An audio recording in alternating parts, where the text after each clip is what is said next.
Steamboat Sailor Soccer on KTYV Sports on FM is brought to you by our friends at Yampa Valley Bank, Builders First Source, the Steamboat Roofing Company, Mountain West Insurance, Ellens and Strom Attorneys at Law, Mountain Eye Works, Johnny B. Good's Diner, One Off Auto Center, Mountain Mattress and Furniture, Dotson Payment Solutions, the Paoli Group, Steamboat Ace Hardware, and the all-new Steamboat Motors.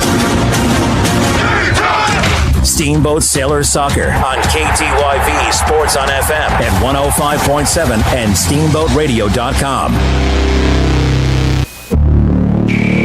It's time now for Steamboat Sailors Boys Soccer. It's homecoming weekend. Fresh off a huge victory on the football field, your Steamboat Sailors football team rolled Summit County last night. I think the final score was 56-6. And the Steamboat Sailors Boys Soccer team is looking to continue that momentum. It's going to be a tough battle. The Battle Mountain Huskies are in town, and they roll in with a 6-1-2 record. They are a 4A team. Man, they are always good, and you know your Steamboat Sailors Boys Soccer players always get up for this one. It's going to be a fun one. They know each other well. We will talk to assistant coach and my broadcast partner, Joey Rind, with his thoughts on the matchup, a little recap on the win down in Golden, and some expectations for today. We also have some Sailor Spotlights on the way, an opportunity for you to get up close and personal and learn a little bit more about your Steamboat Sailors boys soccer team and players. And then Joey Rind and I will have the starting lineups and the call of this morning's game. It's Steamboat Sailors Boys Soccer right here on your Steamboat Sailors Sports Connection. If the technology gods smile on us, we'll be able to listen and watch this game on the Steamboat Radio YouTube channel. You can listen across the globe with our live stream at SteamboatRadio.com. Click on the Listen Live tab. Scroll to KTYV Sports on FM. Click on it, then click on the Listen Live writing and download a streamer. And anybody who's here in the Yampa Valley knows they can listen at KTYV Sports on FM at 97.7 and 105.7 on the FM dial.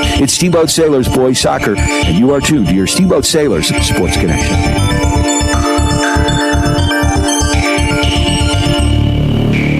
Hi, this is Jimmy from Builders First Source, now in 2 locations here in Steamboat Springs. And we're proud to support Steamboat Sailor Sports on KTYV Sports on FM. At Builders First Source, we foster and encourage teamwork, and we know that athletics builds that strong sense of team and working for the greater good, and we are proud supporters of Steamboat Sailors High School Sports. Builders First Source, now with 2 locations east of downtown Steamboat on Pine Grove Road and west of town on 13th Street. Good luck to all the high school teams across the Yampa Valley.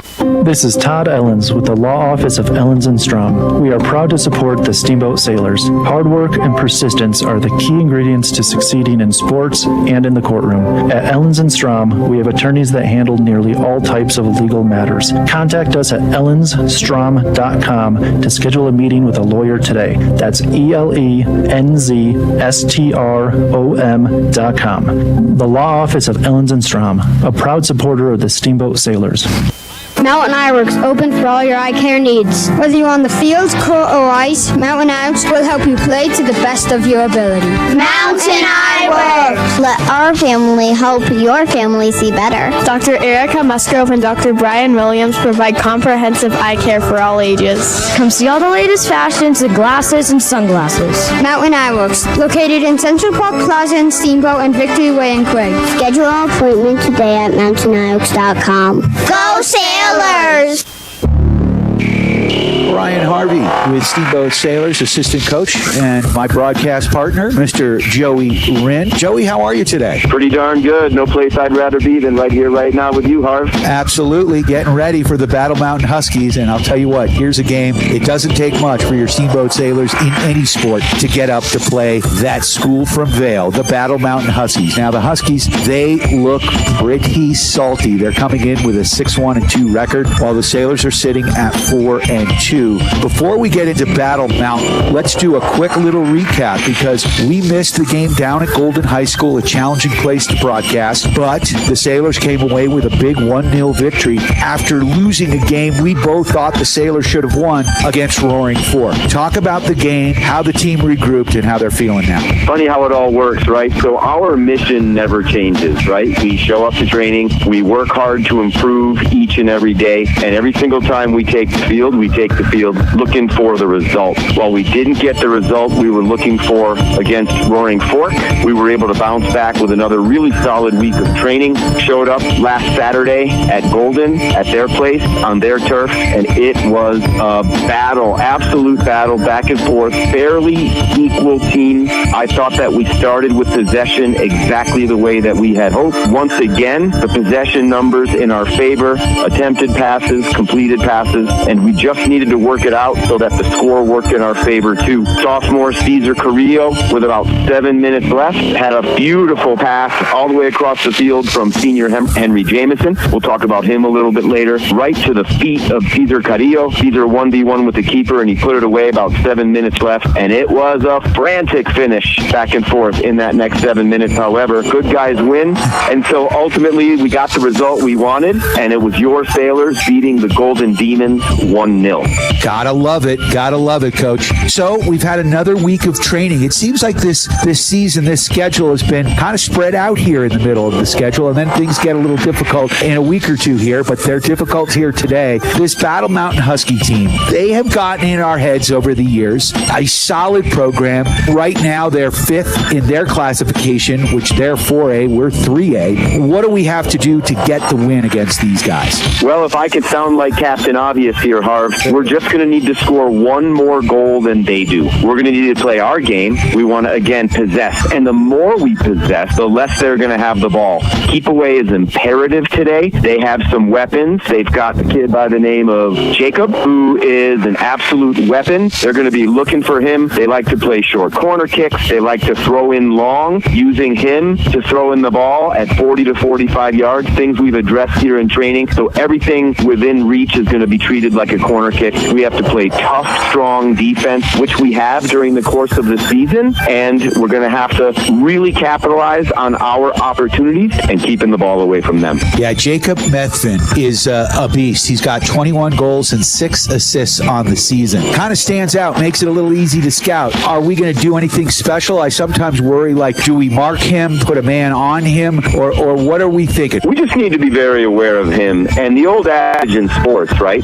Let's figure out a way to not allow him to beat us, and we'll force everyone else there to try to beat us. However, again, if we keep the ball and we keep the ball away from them, and more specifically, we keep the ball away from him, then we're going to do just fine. We don't come out of here thinking anything different. We're concerned about us. We're concerned about the Sailors, how we play and how we possess. We played a friendly against these guys in the summer when the club team was on the trip to Boise there, the road to Boise for that President's Cup regional tournament. They also sent a team, and until Kane Morris got hurt, it was a 0-0 game. We didn't play with referees. They managed to pop one in late. You may have argued it was offside. We are a way better team against them than most, and we don't fear anybody. Love it, love it, love it. We've had a week of training. How is the health of the team? Anything we need to know about as far as starters and game changers and the like? Absolutely, Harv. There is some big news to report. At the very end of the game versus Golden, our captain and leader, Henry Jameson, decided to share his opinion with the referee, which got him a red card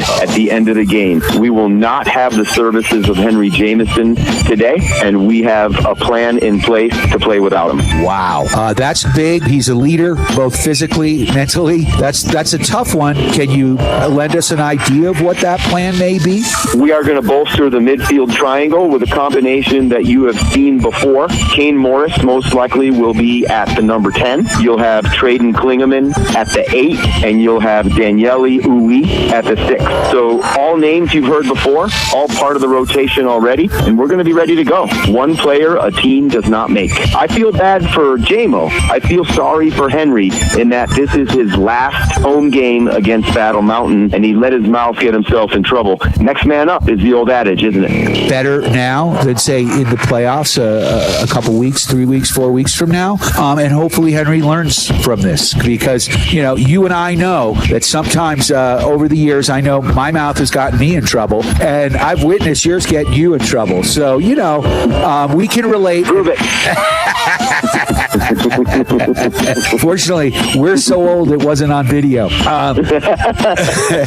But let's get back to the task at hand, which is the Battle Mountain Huskies and the Steamboat Sailors. Right now, starting lineups, is that, other than Henry, are we seeing any other changes in that Golden game? Did some cream rise to the top? Were there some surprises or some players that have stepped up? Because it feels to me we're seeing some of these game changers, these guys earning more minutes and making it tough on Coach Bowman. No doubt about it. I think you're going to see a few names. We're also nursing an ankle from Mason Burke, hurt during the course of the week. I think he may be ready. His role, most likely a little bit different in that he will be a game changer rather than a starter, much like we saw against Golden. I think a couple names to look out for in the attacking three would probably be Carter Einfeld and Mason Boatner, who have both been doing a really good job during the course of the season, coming to practice, coming to training, showing up, working hard. And senior Collier Lotz got a shout out the other day in training about what he's been bringing and how he's been making it real hard on the ones, just elevating the level of training. So always a name or two. Gavin Whitlinger on the back line, you can see maybe getting a little bit more time. Outside of that, more than likely, usual suspects, usual rotation. I think some of the bigger news in terms of the attacking triangle will be that Kane Morris will be holding court literally and figuratively at the number 10 position, which I know junior Nathan Rind, his classmate and teammate, loves Kane at the 10, and the two of them at the 9 and 10 together with Caesar out wide and Carter out wide could be devastating with Mason Boatner coming off the bench. You mentioned that Caesar has been scoring some points. How's his mental makeup right now? Because you've talked about him, not being able to put the ball in the net, and we've been waiting for that a little bit. Do we feel like he's starting to gain that confidence back? It doesn't feel like he's lost the confidence. He's just been a little bit unlucky. I would agree that it's more unlucky than anything else, and we're all hoping that this is the beginning of many. I have been around Caesar since he's been about 8 or 9 years old, an absolute goal-scoring machine. We haven't seen much of that since January, including club and high school. He's only had 2 goals since then, with Nathan Rind and Kane Morris doing most of the scoring for that team at this point. However, we are all hoping that this is the beginning of many more, and I've seen him at training, and he's working hard. He's converting in the box as he needs to, and I think the more he gains that confidence, the luck will come. Talk to Charlie Weedle. He got another clean sheet. He's had a heck of a season. He's kept us in games. He's not afraid. He's fearless between the pipes. Talk to how he played in the Golden game and how he's been looking in training, and I'd imagine the way he's going to lead his team here today. Chucky Pipes, as we call him, and in more instances than not, we call him Chucky Clean Sheet. I've spent a lot of time with him. We were down at the regional practice together last weekend. He and Nathan Rind play together, along with Jackson Shute on that regional team. And during the course of the season, he's an absolute linchpin. A lot of the more notable coaches, Rob Bowman included, really like to build team strength from the back. That's your goalkeeping and back line, which is why traditionally the Sailors have almost always had a very strong goalkeeper, a very strong back line, and Charlie Weedle fits right into that mold. The confidence that the boys have in Charlie Weedle lends itself to them doing their job on the field, knowing more often than not, and we can look at the statistics, that he's going to come up big and he's going to come up often. Charlie Weedle is a huge part of what the Sailors do, and I look forward to what he's able to do today against Battle Mountain. Final thoughts before we hit the pitch, Coach? My final thoughts, as always, are go Sailors. It's going to be a great game. Come on down to Gardner Field. It's going to be a beautiful morning for soccer. 11 a.m. start, and your Sailors go up against the Battle Mountain Huskies, the dreaded rival down I-70 there from Vail. This one's been circled on the calendar. Final thoughts, go Sailors. Go Sailors. Joey, thank you so much, and we will see you in the booth. Sounds great. Looking forward to it. Awesome. That's Steamboat Sailors boys soccer assistant coach Joey Rind, and also my partner in the booth. We've got some Sailor spotlights on the way, an opportunity for you to get up close and personal and learn a little bit more about your Steamboat Sailors boys soccer players. And then, of course, Joey Rind and I will have the starting lineups and the call of today's game. It is homecoming, and the Battle Mountain Huskies are in town. The Steamboat Sailors boys soccer team coming in with a 4-2 record, while the Battle Mountain Huskies are sitting at 6-1-2. This is going to be a tough matchup, as it always is, but it should be a ton of fun. Come on out to Gardner Gardner Field. Wear red, wear black, and come cheer your Sailors on. If the technology gods smile on us, we'll be able to listen and watch this game on the Steamboat Radio YouTube channel. Just go to youtube.com, search out Steamboat Radio, click on the live tab, and you'll see the video, and bada bing, bada boom, you are cooking with gas. You can listen wherever you are across the globe on our live stream at steamboatradio.com, and of course you can listen here terrestrially on KTYV Sports on FM at 97.7 and 105.7 on the FM dial.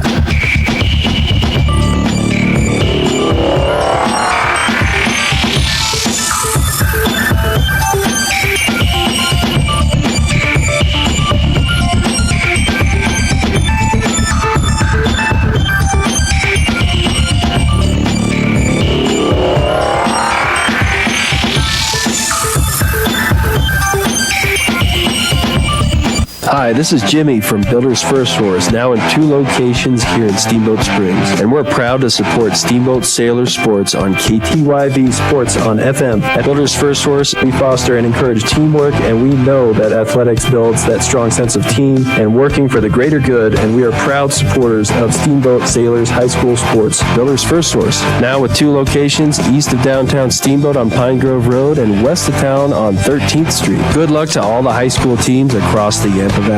The all-new Steamboat Motors Expanded Service Department is here for all your automotive repair needs with a state-of-the-art repair shop that can work on everything from trucks to cars to SUVs and everything in between. Steamboat Motors, certified Ford, Chrysler, Dodge, Jeep, and Ram mechanics will get your vehicle running smoothly. Steamboat Motors Service Department is a consistent J.D. Power Award winner. Sales and service, West Steamboat on Highway 40 and online at steamboatmotors.com.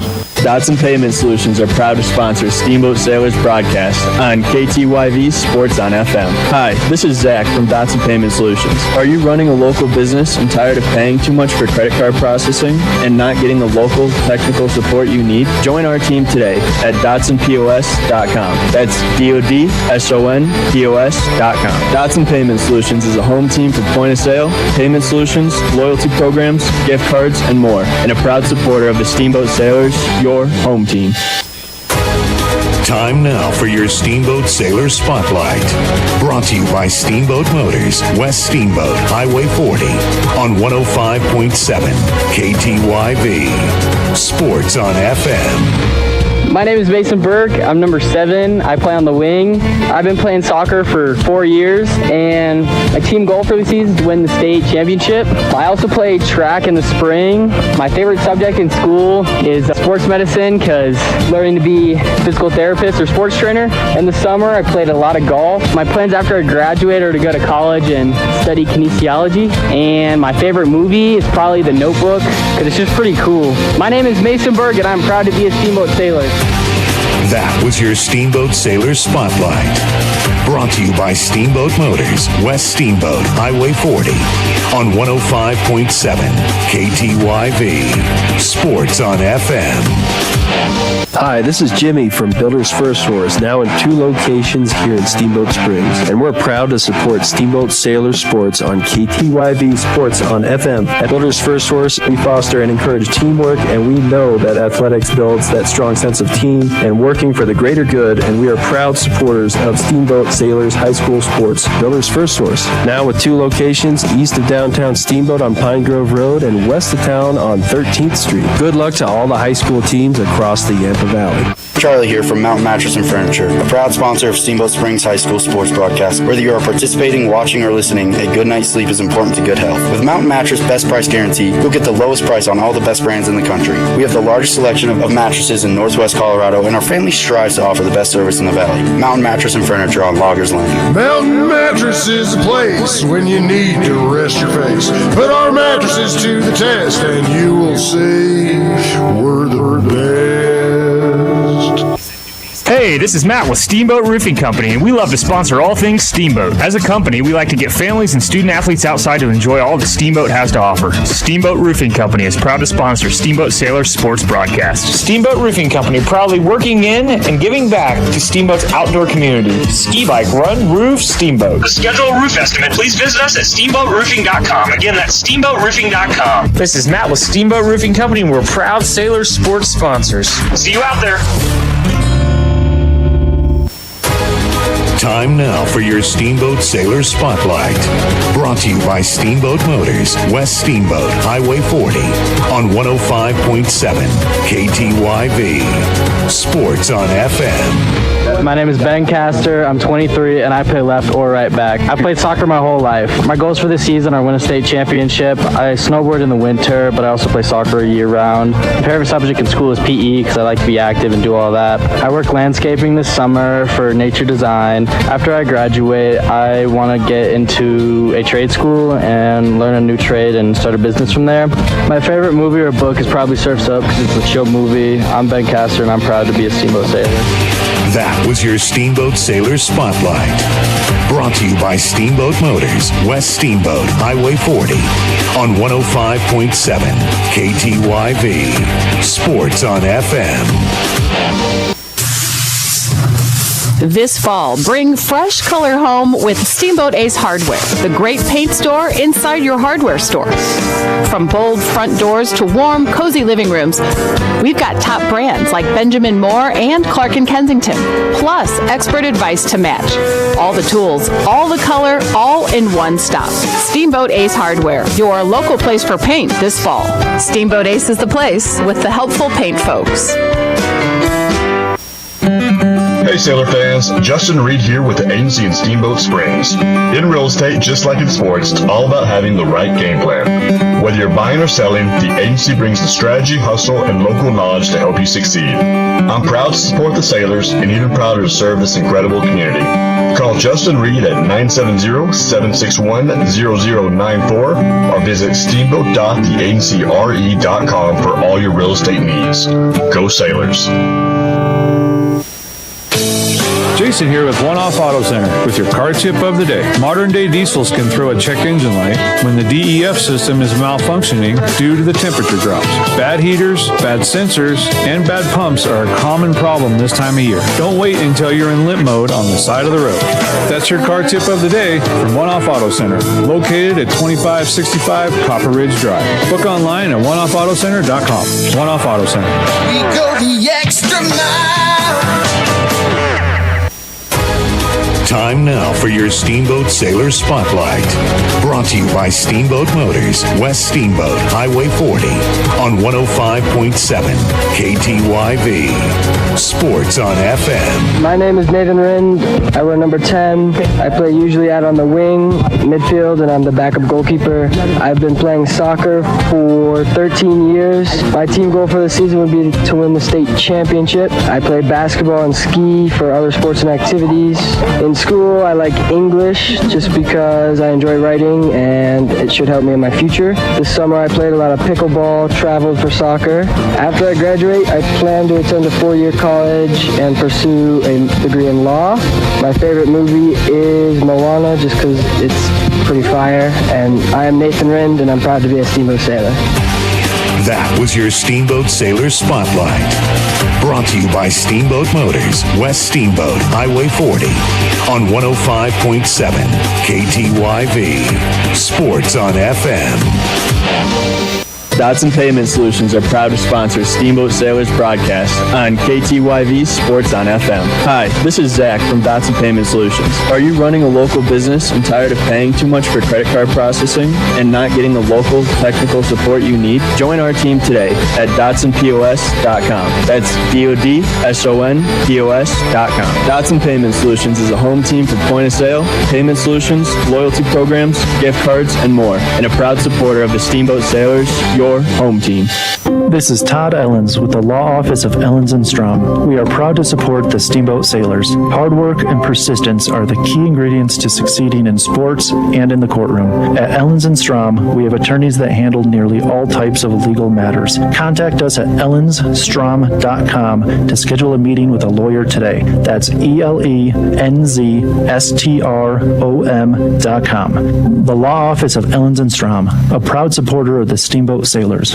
Charlie here from Mountain Mattress and Furniture, a proud sponsor of Steamboat Springs High School sports broadcast. Whether you are participating, watching, or listening, a good night's sleep is important to good health. With Mountain Mattress Best Price Guarantee, you'll get the lowest price on all the best brands in the country. We have the largest selection of mattresses in Northwest Colorado, and our family strives to offer the best service in the valley. Mountain Mattress and Furniture on Loggers Lane. Mountain Mattress is the place when you need to rest your face. Put our mattresses to the test, and you will see we're the best. Time now for your Steamboat Sailor Spotlight. Brought to you by Steamboat Motors, West Steamboat, Highway 40, on 105.7 KTYV. Sports on FM. My name is Trading Klingeman. I'm number 11, and I play either holding midfield or attacking midfield. I've been playing soccer for 15 years. My goals this season are to win state with the team. This summer, I've played soccer and gone to New York City. My favorite subject in school is engineering CAD because I enjoy engineering. After I graduate, I want to attend a 4-year college. My favorite movie is Inside Out 2. I am Trading Klingeman, and I'm proud to be a Steamboat Sailor. That was your Steamboat Sailor Spotlight. Brought to you by Steamboat Motors, West Steamboat, Highway 40, on 105.7 KTYV. Sports on FM. Hey, I'm Brian Ripley. And I'm Justin Reed. We are with the Paoli Group. The Paoli Group has made the strategic move to join forces with the agency. We are proud supporters of Steamboat Sailor Sports. As a high school coach and a member of the Paoli Group, our team is dedicated to serving the community and finding ways to give back. Just like a Steamboat Sailor, we value teamwork, integrity, and character. For all your real estate needs, find us at thepaoligroup.com. Let's go Sailors!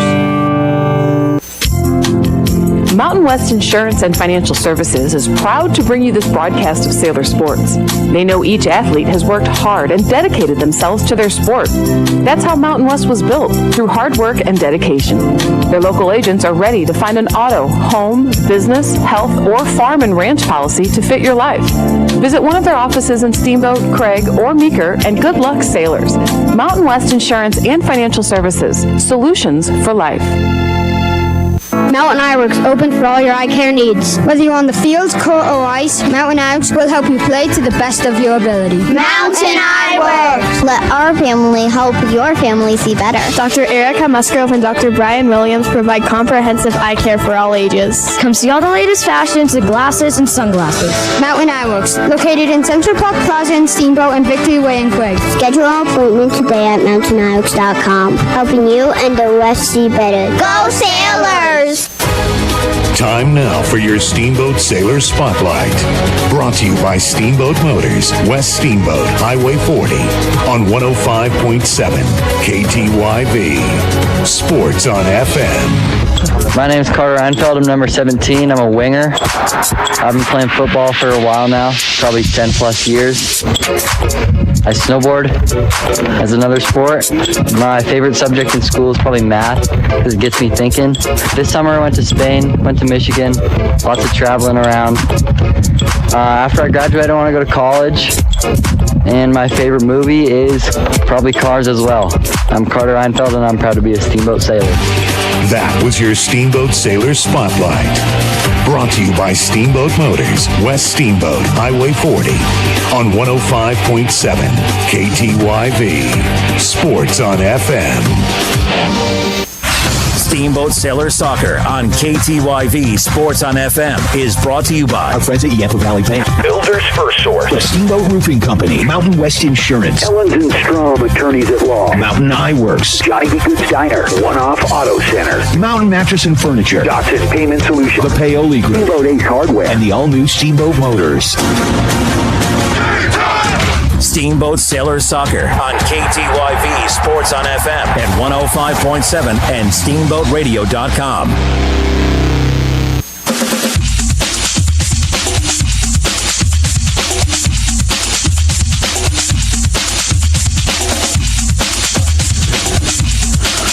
Brian Harvey, Joey Rinn, live, Gardner Field.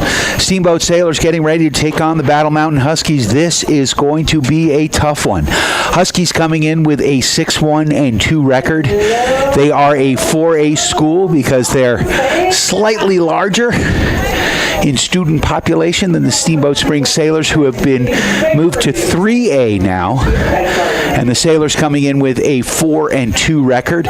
This is one of those games that gets circled on the calendar, and we know how big, how important, and it's one of those must-win situations, if you will. Like, this is the game that we want, right, Joey? Can absolutely set the tone today here, Harv.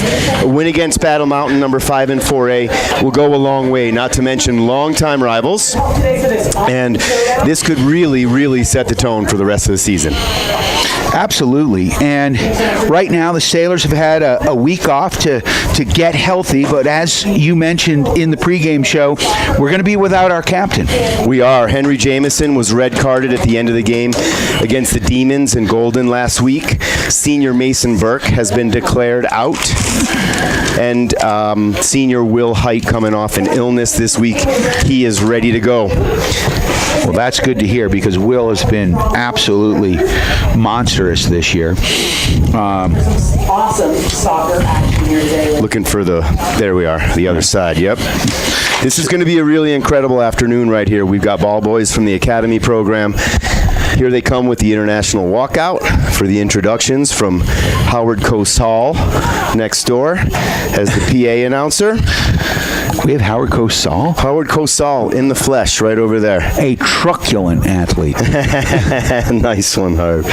Only a few of us understand the reference. No, yeah. Well, it is a beautiful fall day here at Gardner Field. Followed by an unbelievable night right here at the same field. You want to clue us in? Oh, what a great evening it was last night. Homecoming. Steamboat Sailors hosting the Summit County Tigers, a team last year that they lost to down at Summit County High School. Yeah, controversial. 21-20, controversial game. Well, the Sailors wanted a little revenge, and they got it in a big way. 66 or 65, I think it was 65. You lose track after a while, don't you? There was a lot to 6.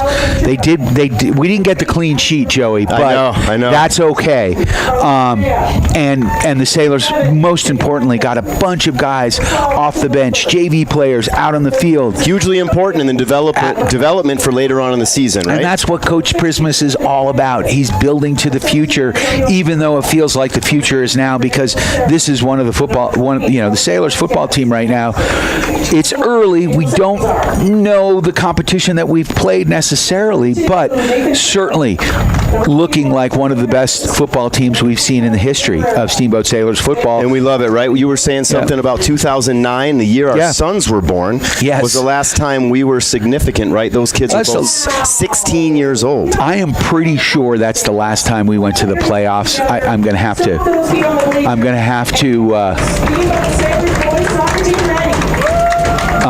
to have to go back in the archives and make sure if we went to the playoffs, it was one round and it was 1 year, and it may have been 2 or 3 years ago. But, since Jay Hamrick has come into the program, you got to give him credit. Absolutely. He was able to recruit off the hallways, bring kids in, get those kids that weren't necessarily, they didn't think they were athletes. It's like, you're a big boy, come play football. And now we have 65 kids out to the program. Back in 2009, we had 26, maybe 30. So that we were talking about that last night in the stands. That's what makes the difference. Right. There was a mom in the stands who asked, "How many do you need for a football team?" And I basically said, "Well, really, ultimately, all you need is 11, but you might not do a very good job with those 11. You want probably 35 or 40. In order to have good training sessions, good practices. It was super cool to see last night. Not their first blowout, and here we are today. We're at the football pitch today. We are, and look, the soccer program has been different. We've constantly been building for the future. Yeah. We've never had bad seasons. We've had seasons where we haven't won as many games as we'd like, but the consistency of this program has been amazing. Let's tune in for the national anthem.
Griff is on his way, so we may need to operate the camera until he gets here. Beautiful national anthem there. Man, the marching band is sounding good. They really are. In unison. To come up and run the camera for us so that we can broadcast with Brian Harvey and Joey Randover in the booth next to us. That would be fantastic. That way your friends and family at home can truly watch the game. So Griff actually should be here any second. Come on up. Don't be afraid. In fact, I see his car pulling in, so I think we've got somebody, but maybe just let her know that we're good. It doesn't look like there's a stampede coming up here to fill in for him. No, it's very strange. They're like, no, we're here. So of course you can listen and watch. You can listen and watch the game on the World Wide Web at Steamboat Radio's YouTube channel. You can listen to this wherever you are across the globe. So if you've got friends and family want to listen to the broadcast, they can listen at steamboatradio.com. And of course, you can listen here terrestrially at KTYV Sports on FM at 97.7 and 105.7. Dave Whitlinger. In the house. In the house. Diamond Dave. He's got several other nicknames, but he's going to run the camera. Griff will be here in a short while. But, you know, Dave has coached Griffin in hockey. He has. He knows he's the last one out on the ice. He is the late Griffin Harvey. And he's still with us. He's still with us. Thankfully. Yes, he is still with us. So hopefully he'll be pulling up here shortly. I think I saw his car driving in. So homecoming weekend, beautiful day for soccer. I mean, not a cloud in the sky. Look at the colors here, man. Yeah. Like, this is absolutely incredible. We ordered it. We did. I think we're at the peak, and it looks like we may be getting some weather here Sunday, Monday. So all these leaves could be gone here. So appreciate it. Get your cameras out. But it is a gorgeous day. We've got the umbrellas out, you can see. And not like I needed an umbrella for the Aspen football game that I called a couple of weeks ago on top of the press box in a typhoon. This is a little different. So what are our starting lineups? What are we looking at, Joey? I know you were with the team doing some warm-up here before the game. Who do we have? A couple small changes. With Henry Jameson and Mason Burke out, you're going to see the triangle. So the standard back line and goalkeeper. You got Chucky Pipes in between the pipes, so to speak. You've got Connor Baptiste and Will Height as your center backs. Your outside backs on the left, Noah Sabat. On the right, Ben Castor. The triangle, slight change. You're going to see... Thank you, Mr. Miller. You're going to see Daniele Uwe at the 6. You're going to see Traden Klingeman at the 8. And you're going to see Kane Morris at the 10. The attacking 3 is going to be Nathan Rind at the 9. You're going to see Carter Einfeld getting a start today at that right wing, that 11 position. And Cesar Carrillo, the goal scorer against Golden, will be the number 7 on the left.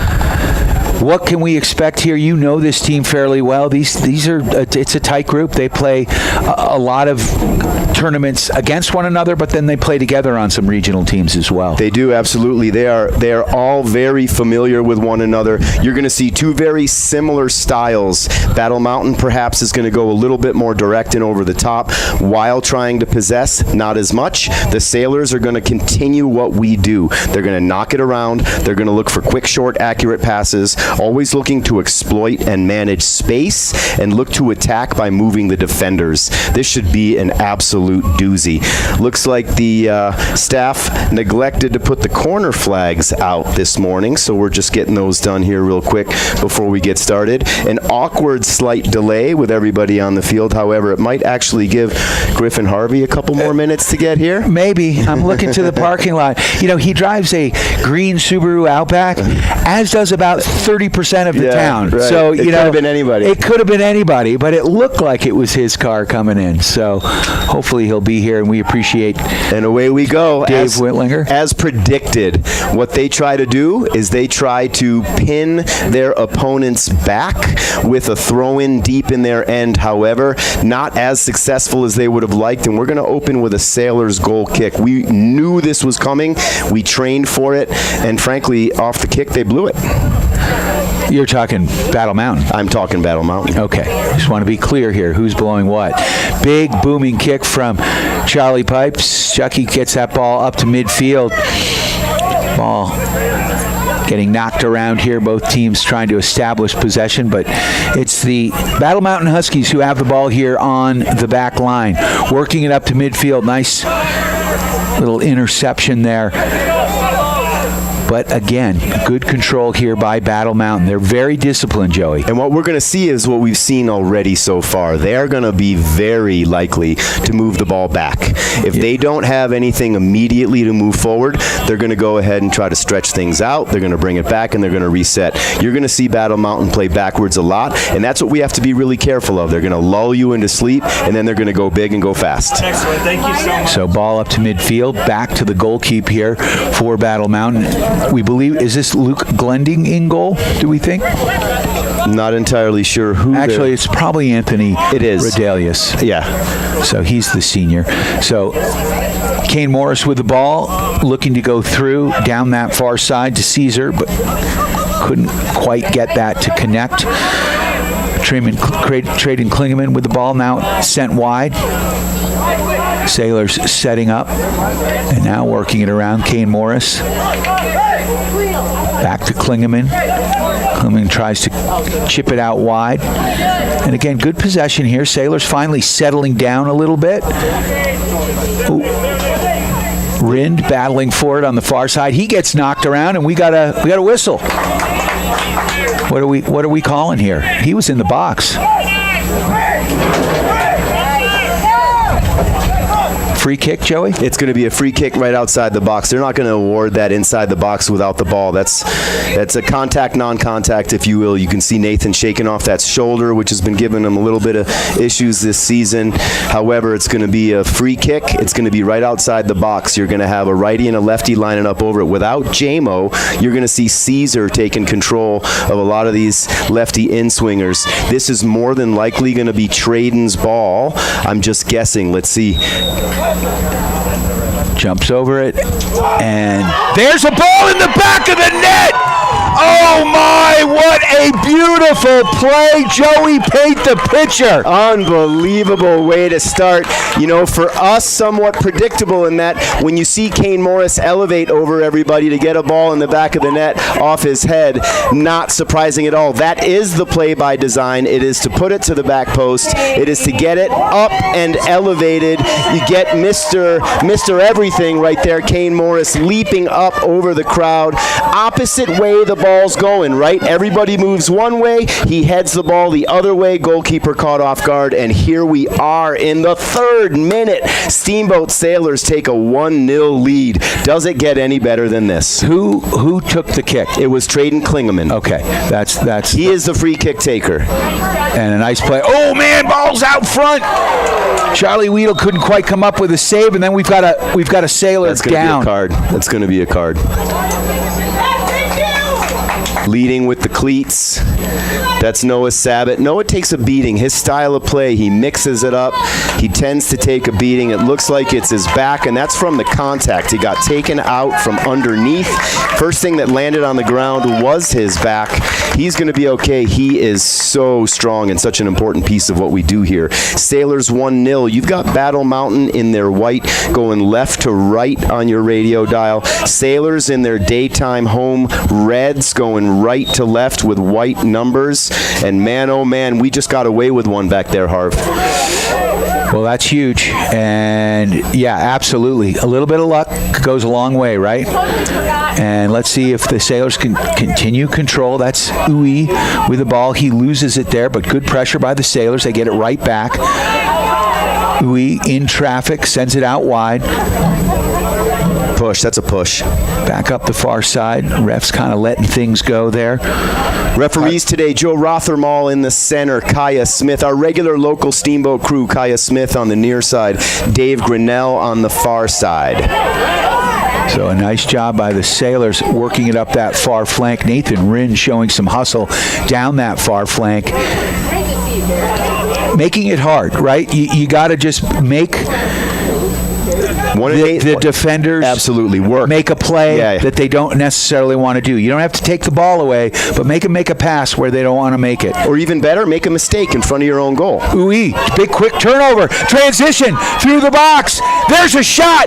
Big save there. Oh my, Anthony Rodellis comes up big as Cesar Carrillo had an opportunity there, Joey. You want to see Cesar go side netting with that and just slot it through. Here's what Battle Mountain does. They counterattack.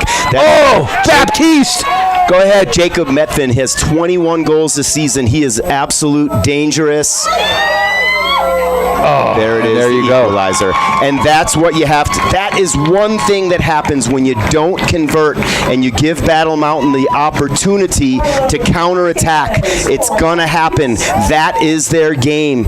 Cesar Carrillo has an opportunity 1v1 with the keeper to slot it either side netting, right or left. He puts it to the keeper. Battle Mountain bounces back. They come right back for the equalizer on the counterattack, and here we are. We're back at zeros. It's 1-1. 5 minutes into the game. Wow. Back and forth soccer. Oh my. We've got an exciting one here for homecoming in Steamboat. Ball driven by Einfeld, looking for Carrillo down this left wing side. That one goes out of bounds. It will be a throw in here for the Battle Mountain Huskies. They are in their white kits, black shorts, black numbers. Steamboat Sailors all red, white numbers. Good pressure here by Kane Morris as the Huskies controlling it from the back, trying to work it up this right sideline as they're moving left to right. Up to midfield they go. Good pressure here by the Sailors. They switch fields, move it down that far flank. Good pressure there. Number 23, Ben Castor, dogging his midfielder. Einfeld trying to get in there. Nice job by Uwe as he intercepts that ball. Nobody there. Sailors trying to control, maybe go a little too direct here, and now the ball's switched, and look out. That's number 15, Sanchez, with the ball. He puts it in the middle. Good job turning that ball away by Will Height. Sailors now working it out. Kane Morris. Want to be really careful to play their pace. That's what Battle Mountain's going to try to do. They're going to try to elevate the pace. They're going to try to wear you down, much like we try to do. However, they've got the horses, and we got to be careful. A momentum killer getting a goal 3rd minute in to have them equalize at 5, but here we are. Let's see what the Sailors are made out of. Well, and it came off, as you said, a quick transition. Sailors had an opportunity to go up 2-0. Big difference maker. Big difference maker. I hope that we don't look back on that one as a pivotal point in this game. So Battle Mountain now controlling on their back line, working it across towards midfield they come. Now they're very patient, very patient. Triangulation here, good pressure. Sailors dispossess, and here comes Steamboat back the other way. Looking for a runner that wasn't there. That play happened very quickly. Cesar was behind the play. Daniele Uwe looking for him on that through ball. Cesar was a little late to get there, probably playing the offside line. All right, working this back line, and it looks like we've got a former Steamboat Sailor goalkeeper listening. Big Will Hall listening and watching in Mendoza, Argentina. What do you say, Will Hall? Quick start to this one. You've been part of many of these games. 1-1, 5 minutes in. Kane Morris getting the first goal off a Traden Klingeman free kick in the 3rd minute. Looks like number 10, Carlos Gardea, gets the equalizer on a counterattack driven by their senior star, Jacob Medfin. And here we are, 1-1, 32 minutes left in the first half. Velez moves that ball to the far side for the Huskies as they try to work it up here. Maintaining possession, Battle Mountain up to midfield now. They try a direct play. Sailors able to turn that one away as number 6, Will Height, is able to stop that. But again, back with possession. It's Battle Mountain, at least momentarily. Sailors turn it away, and here they come. Through ball to Carrillo along the sideline. Carrillo, and that one goes out of bounds. I just don't get it. I don't get it.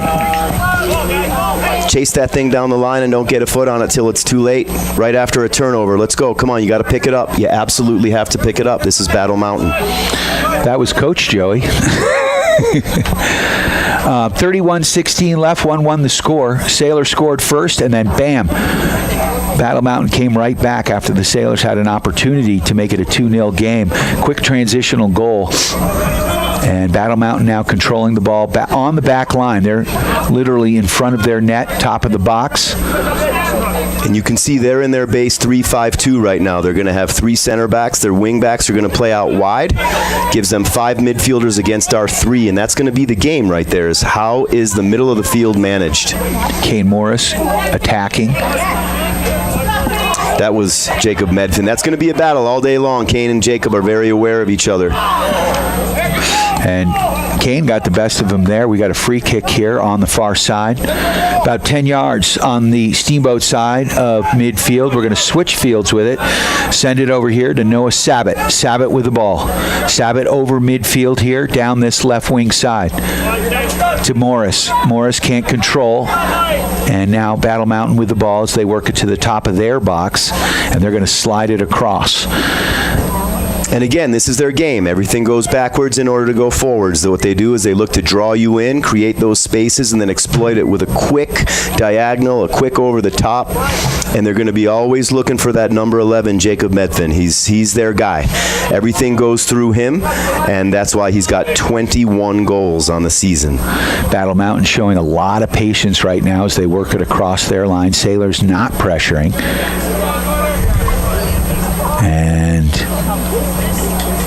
But doing a good job marking men right now, so they're making it hard. And there's now, that ball, right? Yep, big ball. That one goes up. Sailors able to get that ball. And now it's, can Steamboat settle it down? Uwe with the ball. In traffic, loses it momentarily. Sailors get it back. And, Einfeld through. Excuse me, that was Daniele Uwe. That was Traden Klingeman looking for Daniele. Yep. Yeah. And right now you've got Carter on the outside right at that 11, Nathan Rind at the 9, and Cesar Carrillo at the 7. Same starting lineup, same formation. You're going to see some rotations in the triangle. You're going to see some rotations in the attacking 3. So ball outside. And nice play there by Klingeman. Oh, Kane Morris with a beautiful ball to Rin. Rin bringing it in. He's got room. He's got some. Oh, couldn't get that shot off. Tough one there, but a nice opportunity and a nice ball there, Joey. Yeah, sure was. Nice through ball coming from Caesar, finding Nathan on the run to his weak side foot on the left. To me, it looked like that was taken off his foot by the defender. However, center referee Joe Rothermall saw differently. He probably tried to wind up with that off foot and got the wrong part of the foot on the wrong part of the ball, went left off that side. But those are the kind of attacks and the kind of runs, the quick action from those 2009 attackers that we're going to need to see. Absolutely. Sabat settling the ball here. The near side gets it back to Charlie Weedle, who quickly sends it up to Morris. Morris settles. Morris bringing it up to midfield, sends it across, looking for Carrillo. Carrillo trying to put that ball through, and he gets tripped, and we're going to get a free kick here about 45 yards out. You're going to see Noah Sabat step up and take this one. They're going to push the tall Traden Klingeman up into the mix. Looks like Noah wants to go quick. Traden doesn't get in there, so we've got the attacking 5. There goes Traden, and Noah slows it down. This is going to be a far side post ball. Beautiful ball. Can we get a head on it? Oh, we did. Kane Morris went up, skimmed across his forehead, and goes across the back line. Yeah, looks like that might have gone off the back of his head as he was jumping backwards. A lot of action in the air on that one. He'd like that one back. However, executed exactly the way we need to. That far side post elevating. You want Kane and you want Traden Klingeman up there to be on the receiving end of those. And another close one. 2 really formidable attacks in the 14th minute right there. Here come the Sailors. Let's see if we can regain that momentum. Battle Mountain takes the ball up from their back line, and then once again they go backwards in order to look to go forwards. We get what's called in a mid-block. You're going to see all 10 field players in the middle of the field in a block formation, looking to clog the spaces that Battle Mountain is looking to exploit. And it's back and forth and backwards, back and forth and backwards. Now they're going to try moving it forwards, and here they go. Noah probably lets this thing, I was going to say roll off the line, but it didn't take that angle. Ball goes back to Chucky Pipes, and he looks for the big ball. Nathan Rind on it, not quite. And now Battle Mountain has the ball in the middle of the field, and their first choice is to go backwards. And they're very content just to slow it down, settle it. Although Sailors doing a good job here. 1-1 the score, 25-45 left. Big shout out, of course, to our friends at Builders First Source. As we build from the back ourselves, Builders First Source with 2 convenient locations for all your building materials. Their original location on 13th Street, but now also in the Alpine Lumber location up on Pine Grove Road. Jimmy and the boys. Absolutely. Nice play by Baptiste. Sailors able to settle. Klingeman with the ball. Sends it here to Sabat. Sabat now settles near side. Sabat works it back to Height. Back up to Klingeman. Klingeman just about at midfield. A little too flat, and that one's taken away, and here comes Battle Mountain. Now they're going to work it down this near right flank, right side. And now they control it back. Good pressure by the Sailors to force Battle Mountain to sort of regroup. But here comes Battle Mountain now. Good pressure there by Carrillo. And ball goes out of bounds, and I don't think the refs know who it's off of. They're going to say it's Vail. Funny when that happens, right? The AR doesn't want to make the call, so she's looking at the center referee. Center referee doesn't want to make the call. He's looking at the AR, and then they basically guess. Yeah, and since Battle Mountain went to the ball first, they got the throw-in. Well, no surprises here, to be honest. What we haven't talked about quite yet is that these 2 head coaches, Rob Bowman of your Steamboat Springs Sailors and David Cope of the Battle Mountain Huskies, they've been doing this together for almost 40 years. They have an unbelievable record against one another. They do camps together. They have a relationship. They speak numerous times during the season, and that's why you see the similar styles. They both understand and recognize that they need to cater their styles to the personnel that they have each given year. You talk about it all the time. It's a reload type of situation in high school soccer. We both, the Huskies as well as the Sailors, have 2 really quality clubs. You've got the Vail Mountain, you've got the Vail Mountain Club, the Vail Mountain Gore Rangers. Well, that's the school, but their club is the Vail Valley Soccer Club, VVSC. And of course, we've got the Steamboat Soccer Club, and that's where a lot of this talent develops. So, first substitution of the game, and you've got Collier Lotz, who has been doing an unbelievable job in training, getting shout-outs from the coaching staff and his teammates. Collier Lotz, a senior, coming off the bench, getting some time at that left back. Colton Melland also, so the outside back rotation already getting changed. Everything else the same for right now. Although it does look like maybe Tony Najera is now in the game at the number 9. Oh, great to see him on the pitch. We weren't sure if he was going to get to play. Carrillo sends that ball looking. And Marshall Moss now on also. So Einfeld and Rind out. Caesar stays on. Najera and Marshall on. The triangle remains the same with Noah Sabat now going up into the triangle. So Uwe is off, Rind is off, Einfeld is off, Sabat is off, and Castor is off.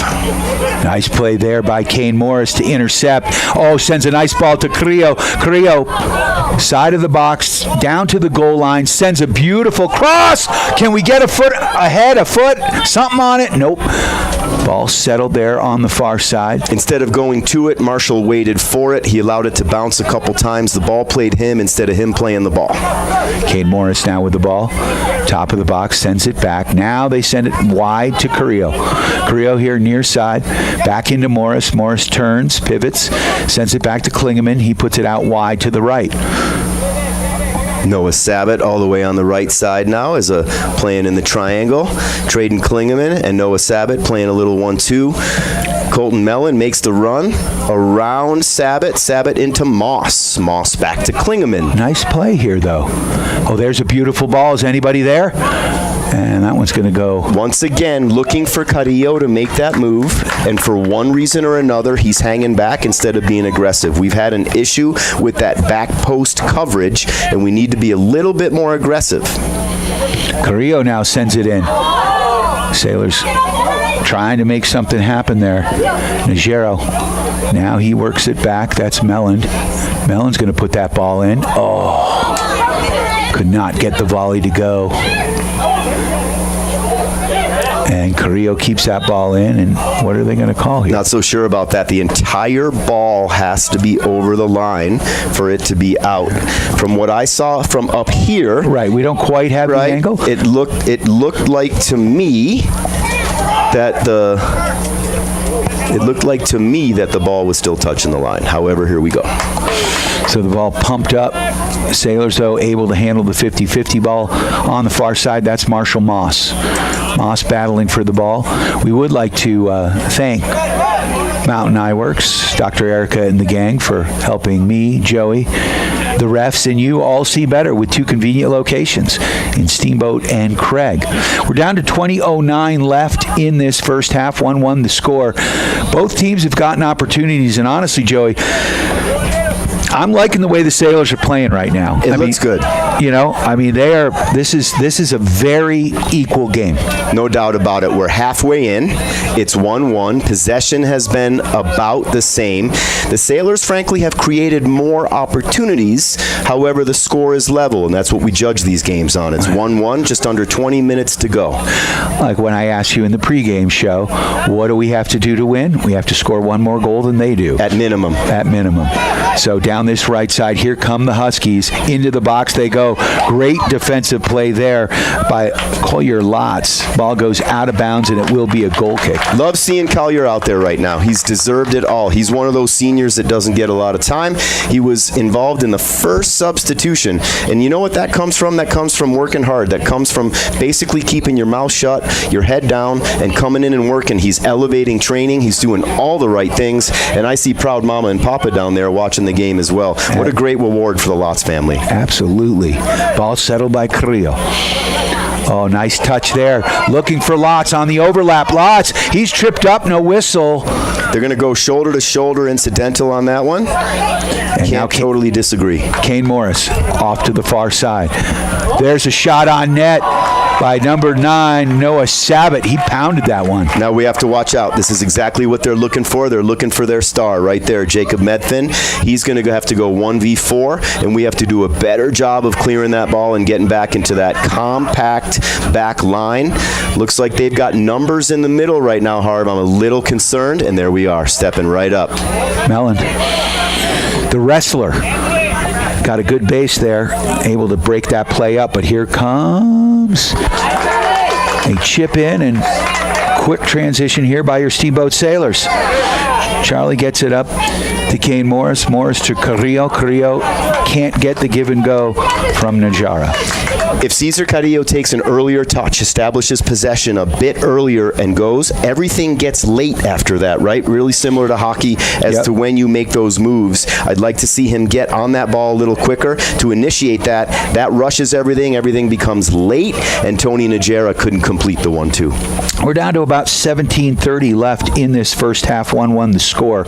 Steamboat Sailors homecoming match against the Battle Mountain Huskies. Huskies 6-1-2 on the season. They are a powerhouse, number 5 in 4A soccer. And your Steamboat Sailors right now playing with them. Left foot shot. And there's a great stop by Charlie Pipes. About 25 yards out.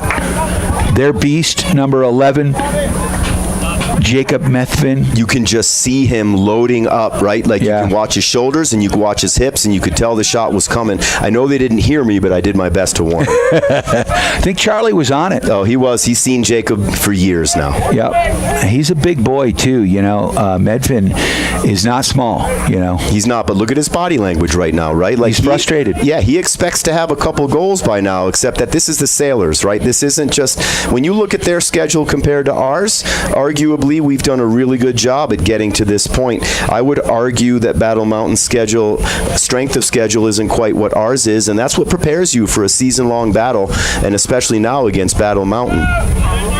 We're down to 16-25, still tied at 1 left in this first half. Ball over midfield. Medvin with the ball for the Huskies. They're working it across midfield, and now they send it to the far side. Sailors, though, back and defending, which forces Battle Mountain to work it back to midfield. Now they try to drive. Nice play there by Lotz. Turns that ball away. Can Carrillo catch up to it? No, he can't. Great effort, too, though. You got to like that. A lot of players would have left that off. Now, another thing to talk about, too, right, when you're looking at scheduling and you're looking at homecoming week, whether it's football, soccer, whatever it might be, for the Sailors, you tend to schedule a patsy, right? Not the Sailors. They schedule Battle Mountain homecoming week. Yeah. Look, they scheduled Summit County, a team that has beaten them the last 3 years in football. And that was a little different last night. More substitutions for the Sailors. Looks like right now Caesar, Carrillo, and Kane Morris and Noah Sabat, along with the center backs, the only starters left. So Jojo Munoz is now in the triangle. Traden Klingeman comes off. You can see a concerted effort by the coaching staff to get rest to that starting 11 as this game goes. Not just for the game, but for the season. I believe if you look back on last season, Harv, some of the mistakes we made in that playoff drive was that we had our main 11 had so many minutes by the end of the season that they were just worn out. Yep, I like it. And the more time the game changers can have, Joey, the more confidence they get, right? 100%. And that's what you want. You want to develop a team. Right. And this is how you develop a team. And we've often talked about in these telecasts how deep this team is. And look at it. You've got 4 field players left as starters. The other 6 came off the bench. And as we've said before, no drop off, but here comes Medvin. Dangerous. He just got by Charlie Pipes. Now he turns it in and puts it in the back of the net. Overcommitting. Yeah, well, Charlie came out, tried to make something happen. He knew 11 was there, right? Yeah, absolutely. And if he makes the play, he's a stud, right? No doubt about it. You sometimes have to take the risk. However, you can't overcommit and expect a goal to be wide open with players that can't use their hands. It's not a fair battle. So immediately you see some of the starters warming back up. So there's his second goal of the game right after we talked about the body language. So more substitutions with Mason Boatner and Gavin Whitlinger in. So Mason Boatner takes his spot on the wing. Gavin Whitlinger replacing Baptiste in the center back role. And that goal came in the 26th minute for Metvin. So Sailors send the ball up off the kick. Kane Morris couldn't control, and here come the Huskies on the transition coming back the other way. Colton Mellon slowing things down here on that far side. Good pressure. Medvin with the ball, looking to distribute or not, and now he does. Works it back. Ball back to Jove. Back to Medvin, and Medvin with the ball at the top of the box. Dancing in traffic. Now it's sent to the far side. Look out. There's a cross. And that one is going to be cleared by Boatner. Ball up. Sailors. Sabat couldn't come down with it. Now it's controlled here. And the Huskies going to work it back. And this is where the Huskies get really dangerous, Harv, right? With the momentum in their favor, getting their second goal. They disorganize the Sailors, which is what they do. And the Sailors fell for it, right? The goalkeeper comes out. There's defenders scrambling in the back. And Metvin, who's got the ball handling skills, has the ability to beat 2-3 different defenders, right? Now they've got momentum, and they're going to attack the disarray. That's what they do. Let's see if we can reestablish possession and composure and try to get the equalizer going into halftime. Got an injury on the field. We'll take this time to thank our friends at Mountain Mattress and Furniture, helping you and the Sailors get a good night's sleep. Come in for a test nap today. Mountain Mattress and Furniture, easy to find on Loggers Lane. Dotson Payment Solutions, bringing local point-of-sale payment solutions, loyalty programs, gift cards, and more to your business. Learn more at DotsonPOS.com. And Steamboat Ace Hardware, the helpful place for hardware, plumbing, tools, grills, garden, and more. Knowledgeable advice, helpful service, and quality products.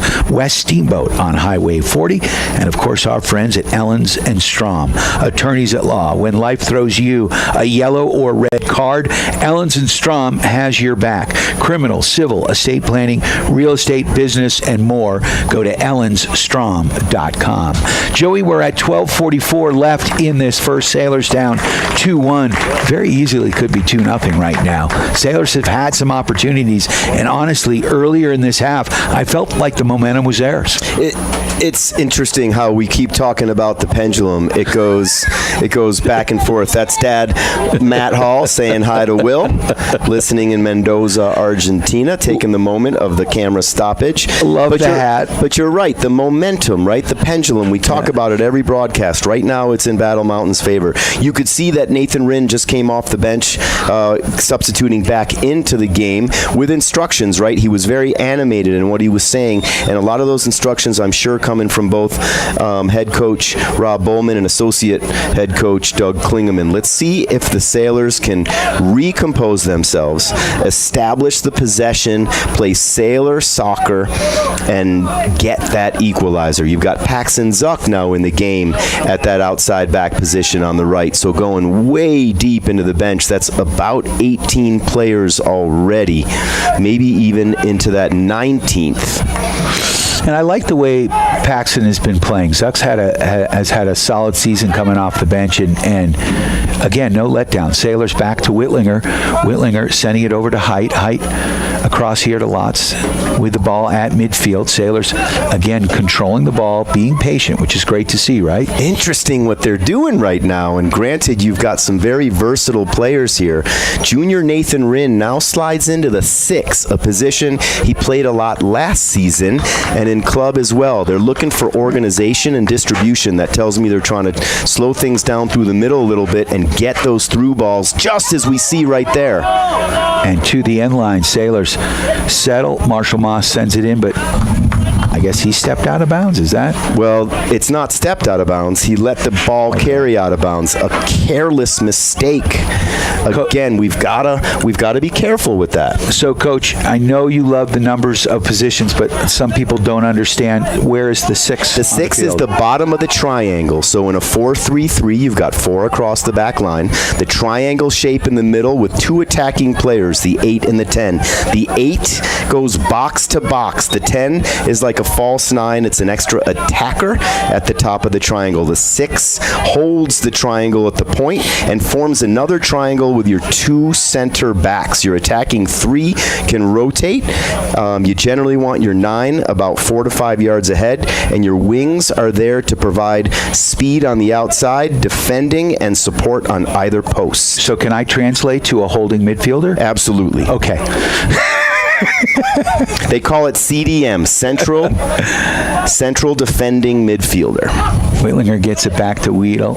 Charlie sends it up here to Boatner. Boatner coming back to support. Boatner with the ball here on this near flank up to Morris.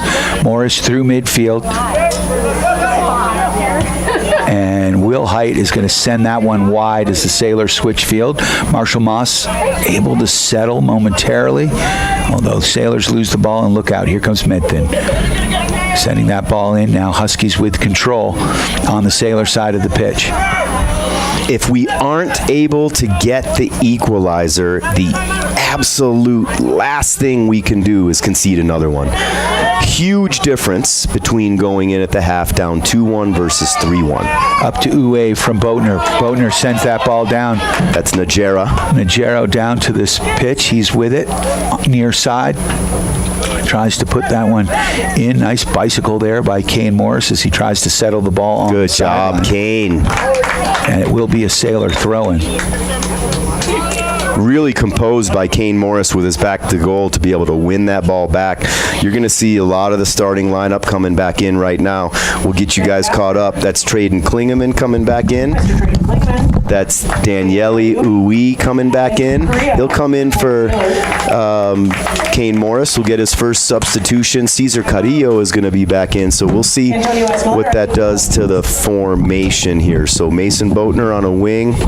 Tony Najera moves inside to the 9. Traden Klingeman back in the triangle with Daniele Uwe and Nathan now at the 6. Cesar Carrillo at the 11, which is the right wing for the old schoolers. Center backs Gavin Whitlinger and Will Height. You've got Paxton Zuck, your left outside back. Ben Castor, your right outside back. Oh, beautiful Here ball. comes Caesar.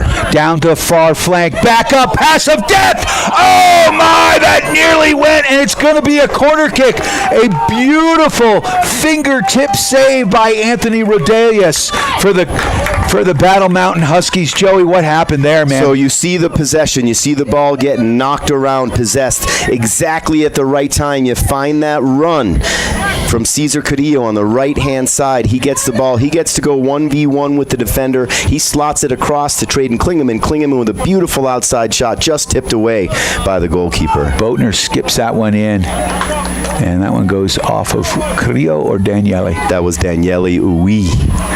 And it will be a goal kick here, but 7:45. Sailors getting some opportunities, man. I like the way this game is going. I know we're down by 1, and we should maybe be up by 2, but man, they're competing. Absolutely competing against a really good team. Oh. And we've got a whistle on the plays. We've got a Sailor down. Tony Najera down. That shot came off the wrong side of Cesar Carrillo's foot. And a lot of what you see out here right now, Harb, is a reaction. We haven't spoken about it much, but a reaction to team captain and senior Henry Jameson not being in the lineup.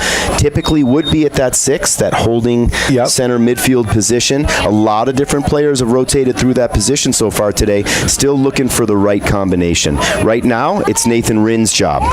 Sailors controlling back to Uwe. Uwe's going to, nice ball out wide. Carrillo with it at the corner, far side. Carrillo cuts it back. Now he's coming up the sideline. Works it into the box. Looking out front. And that one's going to go wide. And in American football, we call that incomplete pass, right? Like, it's really interesting. You do a lot of work to be creative in the middle. You're looking to slot something into an attacking player, and either no one's there or you're missing the feet. Nathan Rinn with an excellent play in the middle, keeping that ball alive. Goes to the outside, not able to be kept in. That'll roll off the end line. Dave Grinnell showing a little bit of his skills on that far side. A good player in his own right. He's the assistant referee on the other side. That'll be a Battle Mountain Husky goal kick. 6.5 minutes left in the first half. Huskies 2, Sailors 1. First goal of the game coming from Kane Morris off his head. Oh, Klingeman with a drive. Right to the keeper. Not even a challenge. We want to make sure we're trying to mix that up, send that up and away, low and away. Traden Klingeman, free kick to Kane Morris in the 3rd minute to get the Sailors going early. Immediately equalized by their number 10, Carlos Gardea in the 5th minute to make it 1-1. And then their star, Jacob Methvin, squeezes one in. 1v4, beating the entire defense to make it Huskies 2, Sailors 1, just under 6 minutes in the first half.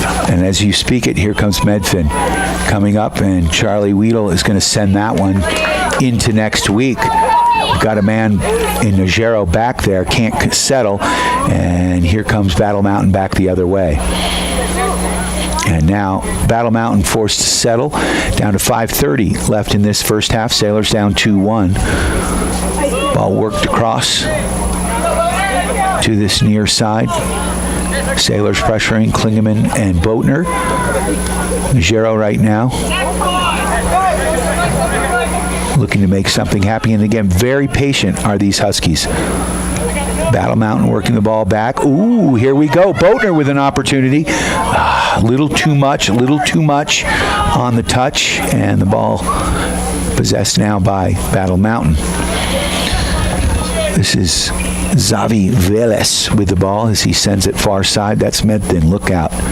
Steps over the ball. Very tricky, and the Sailors get it back. Really important part of the game right now here, Harv. You're under 5 minutes to go. You're down by 1. 3 things can happen. This is the way we go in, 2-1, and we re-strategize. We can get the equalizer, which is really what we're looking for. However, the third case in point, the third option... Let's not even talk about it. Then we won't. I don't want to speak anything into truth. We're down to 4:20 here. Sailors down by 1, and a good job there by Gavin Whitlinger to turn the ball out, and it goes. What a smart play by Gavin Whitlinger. And that's Gavin Whitlinger to a T right there. I mean, intelligence to the hilt. Oh, Klingman, go get that. And here comes Battle Mountain back the other way. Good play by Boatner. Boatner gets a foot on it. Can't quite get it. Stays with it, though. And we've got a player down. Gardia. Boatner playing a little bit desperate. He's got to play composed instead of desperate. It's a slight difference. Nice slide tackle there. Nathan Rind. Just really aggressive at that number 6 position. There's a reason why they put him back there. They're looking, while a lot smaller than Henry Jamison. I think what they were missing was that aggressive play at that holding mid position without Henry Jamison. And so far, Nathan's been able to execute that job. Versatility is the key. Absolutely. Ball on the far side. This is Medthin. He's dangerous as he works it back, though. We're down to 3:09 left in this first half. Sailors down by 1. Battle Mountain with the ball at midfield.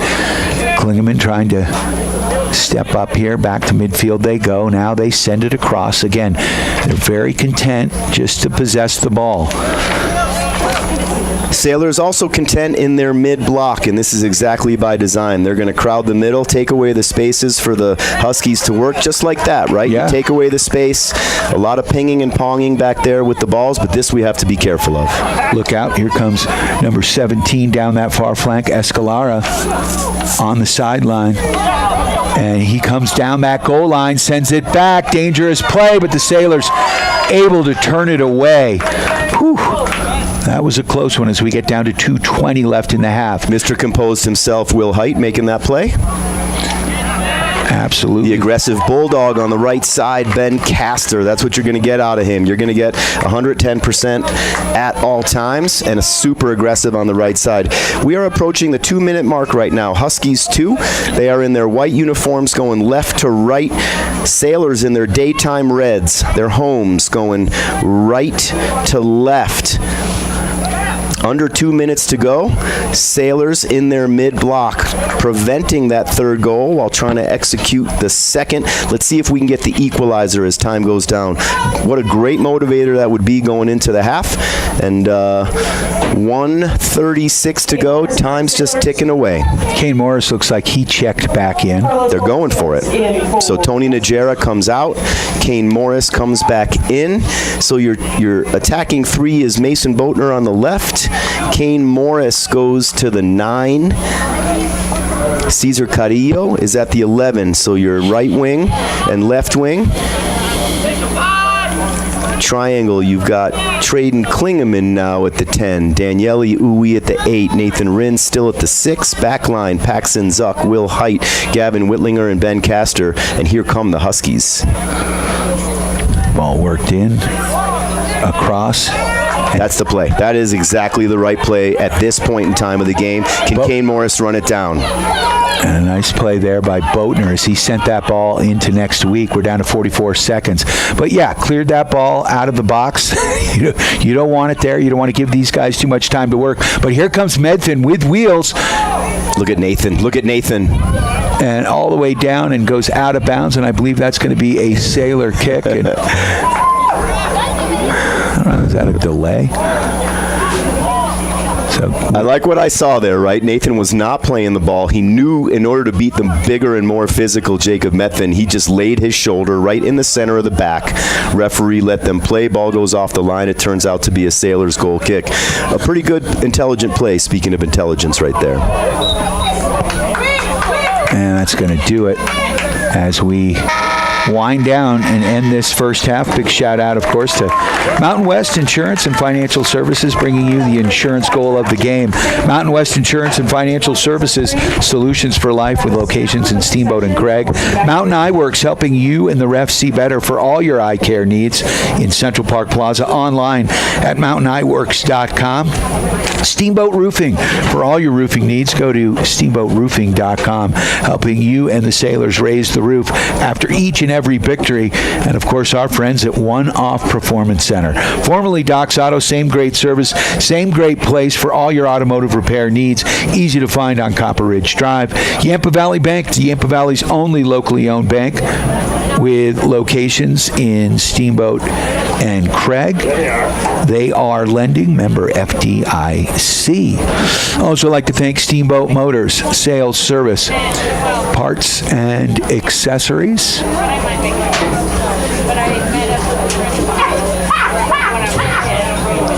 Shop online at steamboatmotors.com.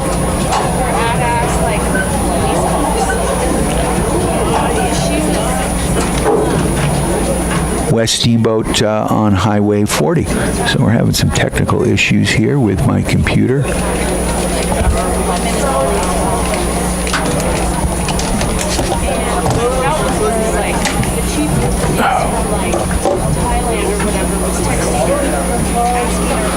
So big half of play, your Steamboat Sailors down 2-1.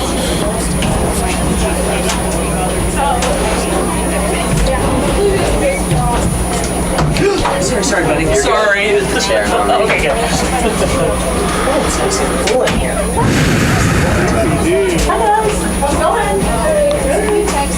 Good. How are you guys? I'm like, Ross, where are you? We were joking when we were there, like, well, we get pulled over or something. I'll just pull up and try to do the same.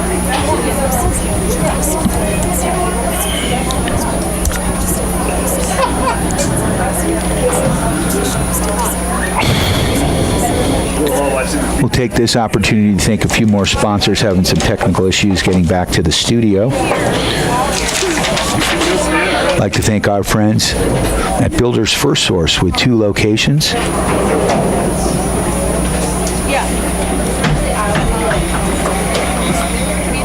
On either side of downtown Steamboat Springs, of course up on Pine Grove Road in the original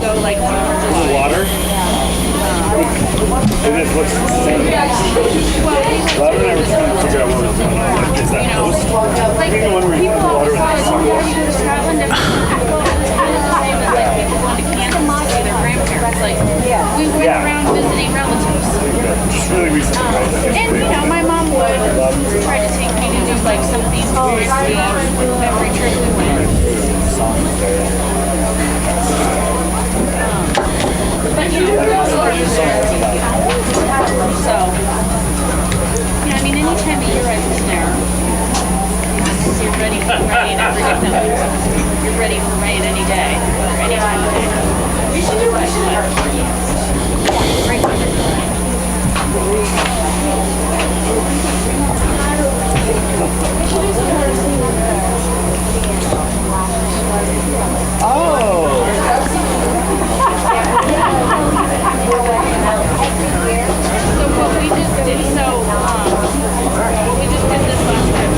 My dad went to school, like college in Cornwall, which is like the southwest corner of England, and he wanted to go back there, and my mom didn't want to. No way. So we left my mom. We took a train from Edinburgh down to London, and then London to Cornwall, and then we did the reverse on the way back, and it was really nice.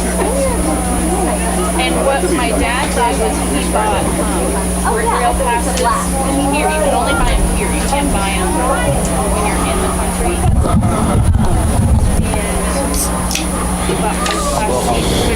They're not like, they're just a little bit more. You get like meals and stuff. No, so we just went.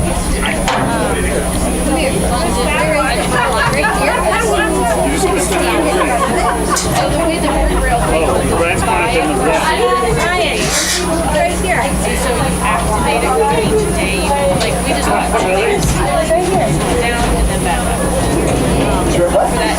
you activating. Is this the camera? Yeah. For the feed? Do you want to say hi to Will? Oh, on the camera. I don't know if you'll see it. Point it down at you? No. I don't want to mess up their setup, but I know, I don't want to. How did you do it? I just stood right here. Up there. I'm going to pick you up. Haven't really been any further north. Did you see it? I'd like to take this opportunity to thank a few more of our sponsors. I apologize for having some technical issues. We're going to go try to send it back to the studio here on KTYV Sports on FM.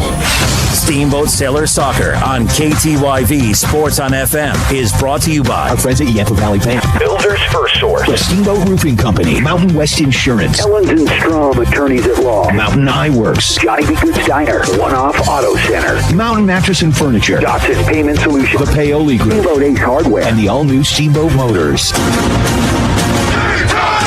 Steamboat Sailor Soccer on KTYV Sports on FM at 105.7 and steamboatradio.com.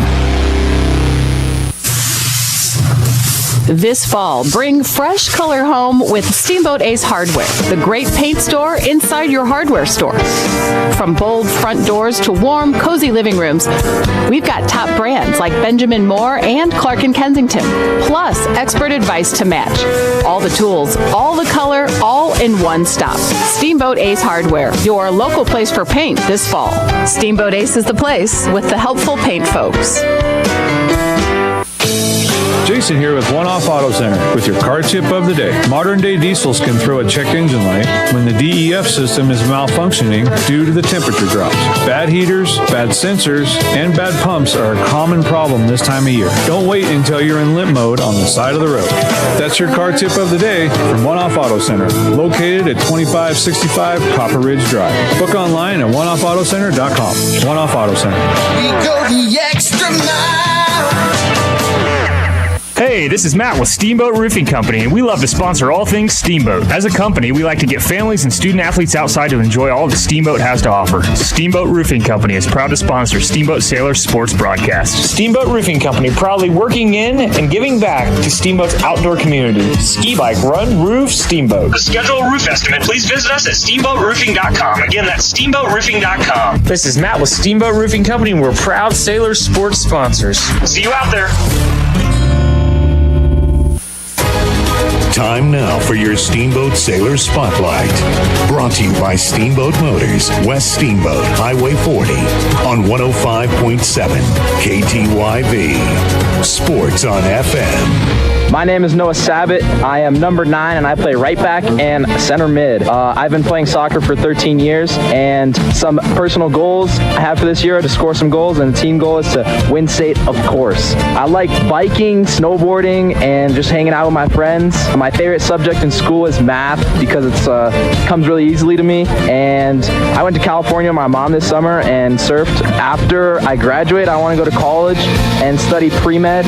My favorite movie is Finding Nemo because it's OG. I am Noah Sabat, and I am proud to be a Steamboat Sailor. That was your Steamboat Sailor Spotlight. Brought to you by Steamboat Motors, West Steamboat, Highway 40, on 105.7 KTYV. Sports on FM.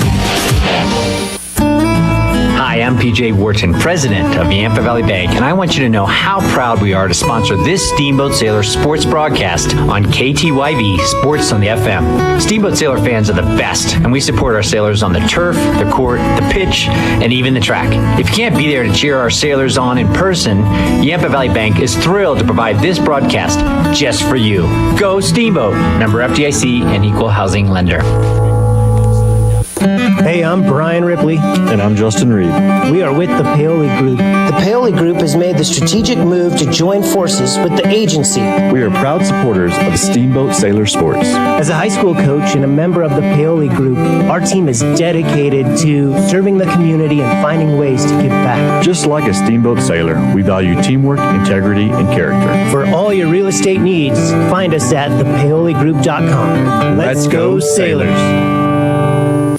Kids are back in school and hunting season is close at hand. But have you gotten all of your outdoor projects completed? Steamboat Ace is here to help. They have the stain you need for your deck so it's protected through the winter. How about that trim on the house that needs to be painted? You know Steamboat Ace is an outstanding paint store inside a great hardware store. And don't forget they carry camping gear with great brands like Yeti, Coleman, and Weber. Steamboat Ace is here to help you get your work done and enjoy the great outdoors. Steamboat Ace, your helpful hardware place. Time now for your Steamboat Sailor Spotlight. Brought to you by Steamboat Motors, West Steamboat, Highway 40, on 105.7 KTYV. Sports on FM. My name is Colton Melland, number 2. Play defense, center back, outside back, wherever Rob wants me. I've been playing for about 10 years, since I was 6. My personal goal this year is just to win as much as we can, make the state. Other sports I play, I wrestle in the winter, and I run track in the spring for benefits. And favorite subject in school has got to be physics with Mr. Braybeck, best teacher out there. This summer, went to Spain with my friends for a week, played soccer. Other than that, I worked all summer. After graduating, I plan to go to college somewhere on a beach, somewhere warm. And my favorite movie is probably Despicable Me. I am Colton Melland, and I'm proud to be a Steamboat Sailor. That was your Steamboat Sailor Spotlight. Brought to you by Steamboat Motors, West Steamboat, Highway 40, on 105.7 KTYV. Sports on FM. Steamboat Sailor Soccer on KTYV Sports on FM is brought to you by our friends at Yampa Valley Bank, Builders First Source, the Steamboat Roofing Company, Mountain West Insurance, Ellens & Strom Attorneys at Law, Mountain Eye Works, Johnny B. Good's Diner, One Off Auto Center, Mountain Mattress and Furniture, Dotson Payment Solutions, the Paoli Group, Steamboat Ace Hardware, and the all-new Steamboat Motors. Steamboat Sailor Soccer on KTYV Sports on FM at 105.7 and steamboatradio.com. Brian Harvey, Joey Rinn back live after one half of play. Your Steamboat Sailors down 2-1 to the Battle Mountain Huskies. But it's been a back and forth game, Joey. Talk about what happened in that first half as we start the second half. In that first half, we struck first. The Sailors did in the 3rd minute off a free kick from Traden Klingeman, completed by Kane Morris off the head opposite net. Right away, they got us back. They equalized in the 5th minute with Carlos Gardea, getting them equalized. 1-1, and then their star, Jacob Metvin, found himself 1v3 in the back, beat the goalkeeper first, able to slot that home and put them up 2-1, and that's how we went into the locker room. And that second goal, though, came off a quick transition. The Sailors had an opportunity to put that ball back in the back of the net. Sure did. Carrillo one-on-one with the goalkeeper, and we shot it right at him, and then bam, transition. They literally turned around, fast break the other way. That's their game, the counterattack, right? They do everything quick.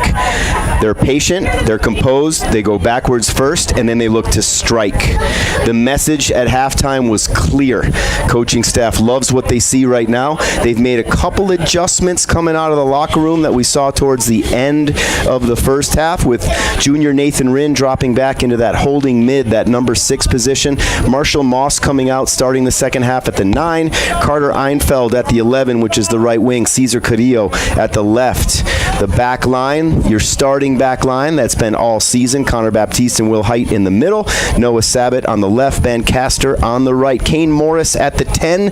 Traden Klingeman at the 8. The box-to-box midfielder. Kane Morris, the attacking midfielder. And here come the Sailors. So Connor Baptiste with the ball for Steamboat across to Height. Will with the ball right now. Again, taking what they're giving him. Back to Baptiste. Baptiste now is going to switch fields with it. He's going to send it across, looking on that far side, dispossessed here by the Huskies. Sailors get the ball back, though. Back to Baptiste. And Baptiste is going to settle here on the Sailor side of midfield. He sends that one across to Sabat. No, the ball on that far flank across midfield, and that one's going to go out of bounds. And it looks like it is off the Huskies. No, maybe not. Huskies were able to kick that off Noah as he was running forward. Pretty smart play from the Huskies on the sideline. That's a tactic in of itself. So ball back, and Xavi Velez is number 4, and that dude's a field general back on this back line for the Huskies, Joe. He's definitely the quarterback back there. No doubt. And he looks like he's a junior in college. Just saying. Big, muscular, stout young man. Here they come on the counter every single time. That number 17, he's going to be working on both sides. Kicks that right off the end line. Yeah, we'll take that. Got to watch out for that Antonio Escalera. He is going to be their counterattack maestro, if you will, on either side. Right now, he's going to be on our side, which is the left. This half, you've got Battle Mountain still wearing their white, going right to left with their dark numbers. The Sailors in their daytime reds going left to right with their white numbers. I prefer this kit because I can see the numbers, Joey. It's also daytime, my friend. Okay. Little bit different. The blacks will be reserved for night games. The boys seem to like those the best. I think for homecoming week, playing during the day, they went with the reds. I prefer the reds. You've said. The black uniforms, I have a hard time with it. The gray numbers. The gray numbers, vertical stripes, just do something to my stomach. Maybe take some Dramamine? Perhaps. Ball far side, goes out of bounds. And it looks like the Yankees and Red Sox may, speaking of vertical stripes, may see each other in the playoffs. Well, we're going to hope that doesn't happen in the first round because Toronto's going to falter. The Yanks are going to sweep the O's, and we're going to end up winning the division, the AL East champions. It's happening. I'd be okay with that. I don't know. It doesn't matter. We've actually done well against both. The rivalry is so good and so pure. I just don't want it in the first round. Sure. It was like Dallas and the Astros. Oh, Sailors with an opportunity here. Ball sent into orbit there by the Huskies. Sailors settle, though, at midfield. Klingeman with the ball. Steps over it. Looks for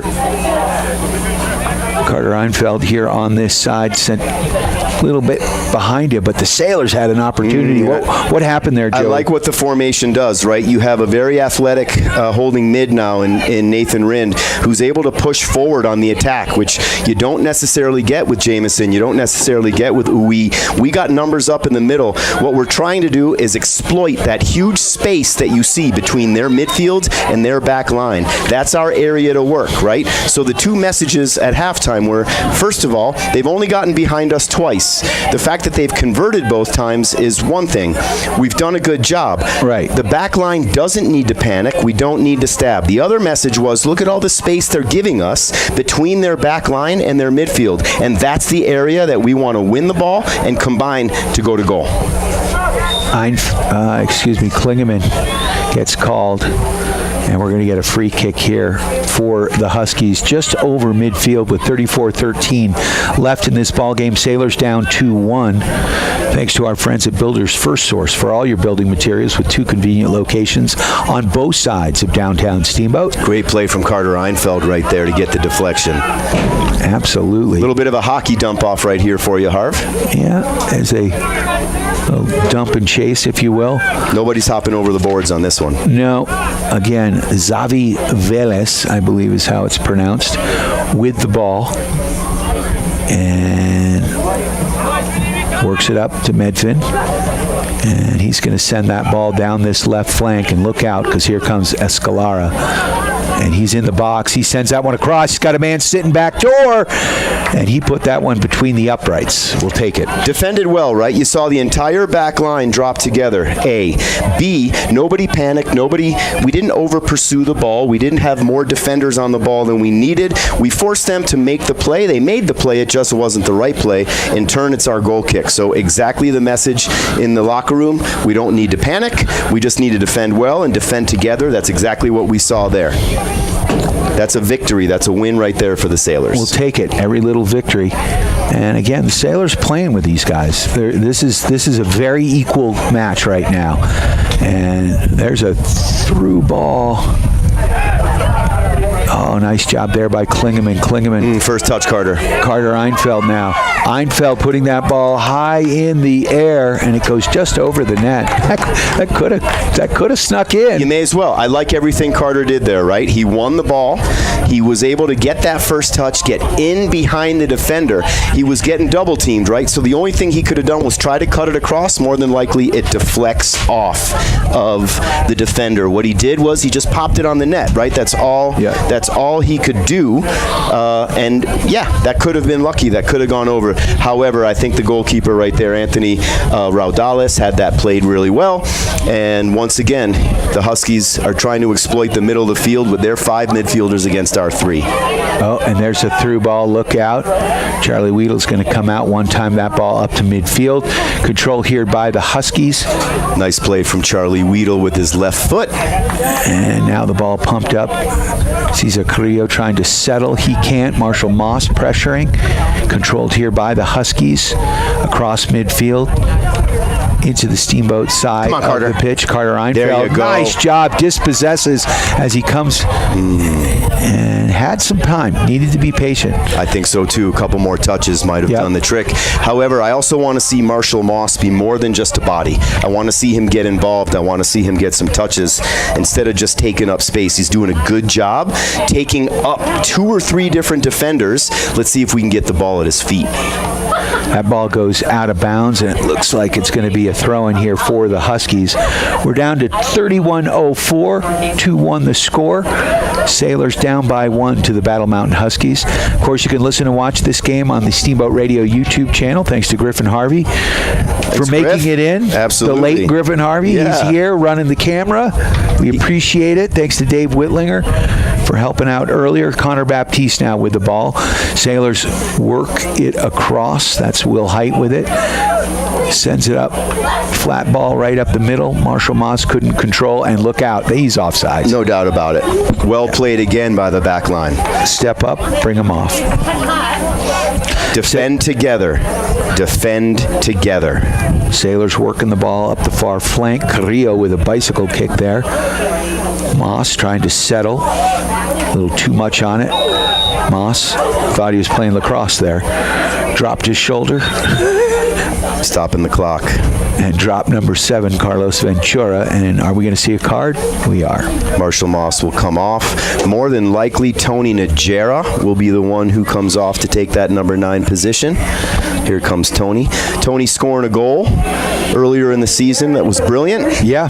Let's see if we can't get him. He has been struggling with some academic issues, not all to his own fault, signing up for an internship, work-based, and when the work wasn't there, he had no work to report. Oh. Right. So, however, he is back on the eligibility list, which was cleared yesterday.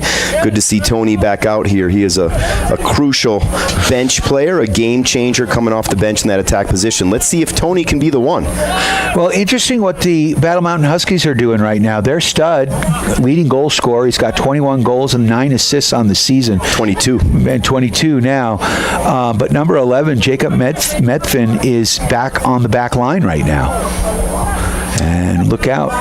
That has everything to do with what they are trying to do, which is attacking from that back line. They're looking to use him as an extra attacker. They didn't put him back there to defend. They put him back there because he's a big physical body that can make those runs back and forth.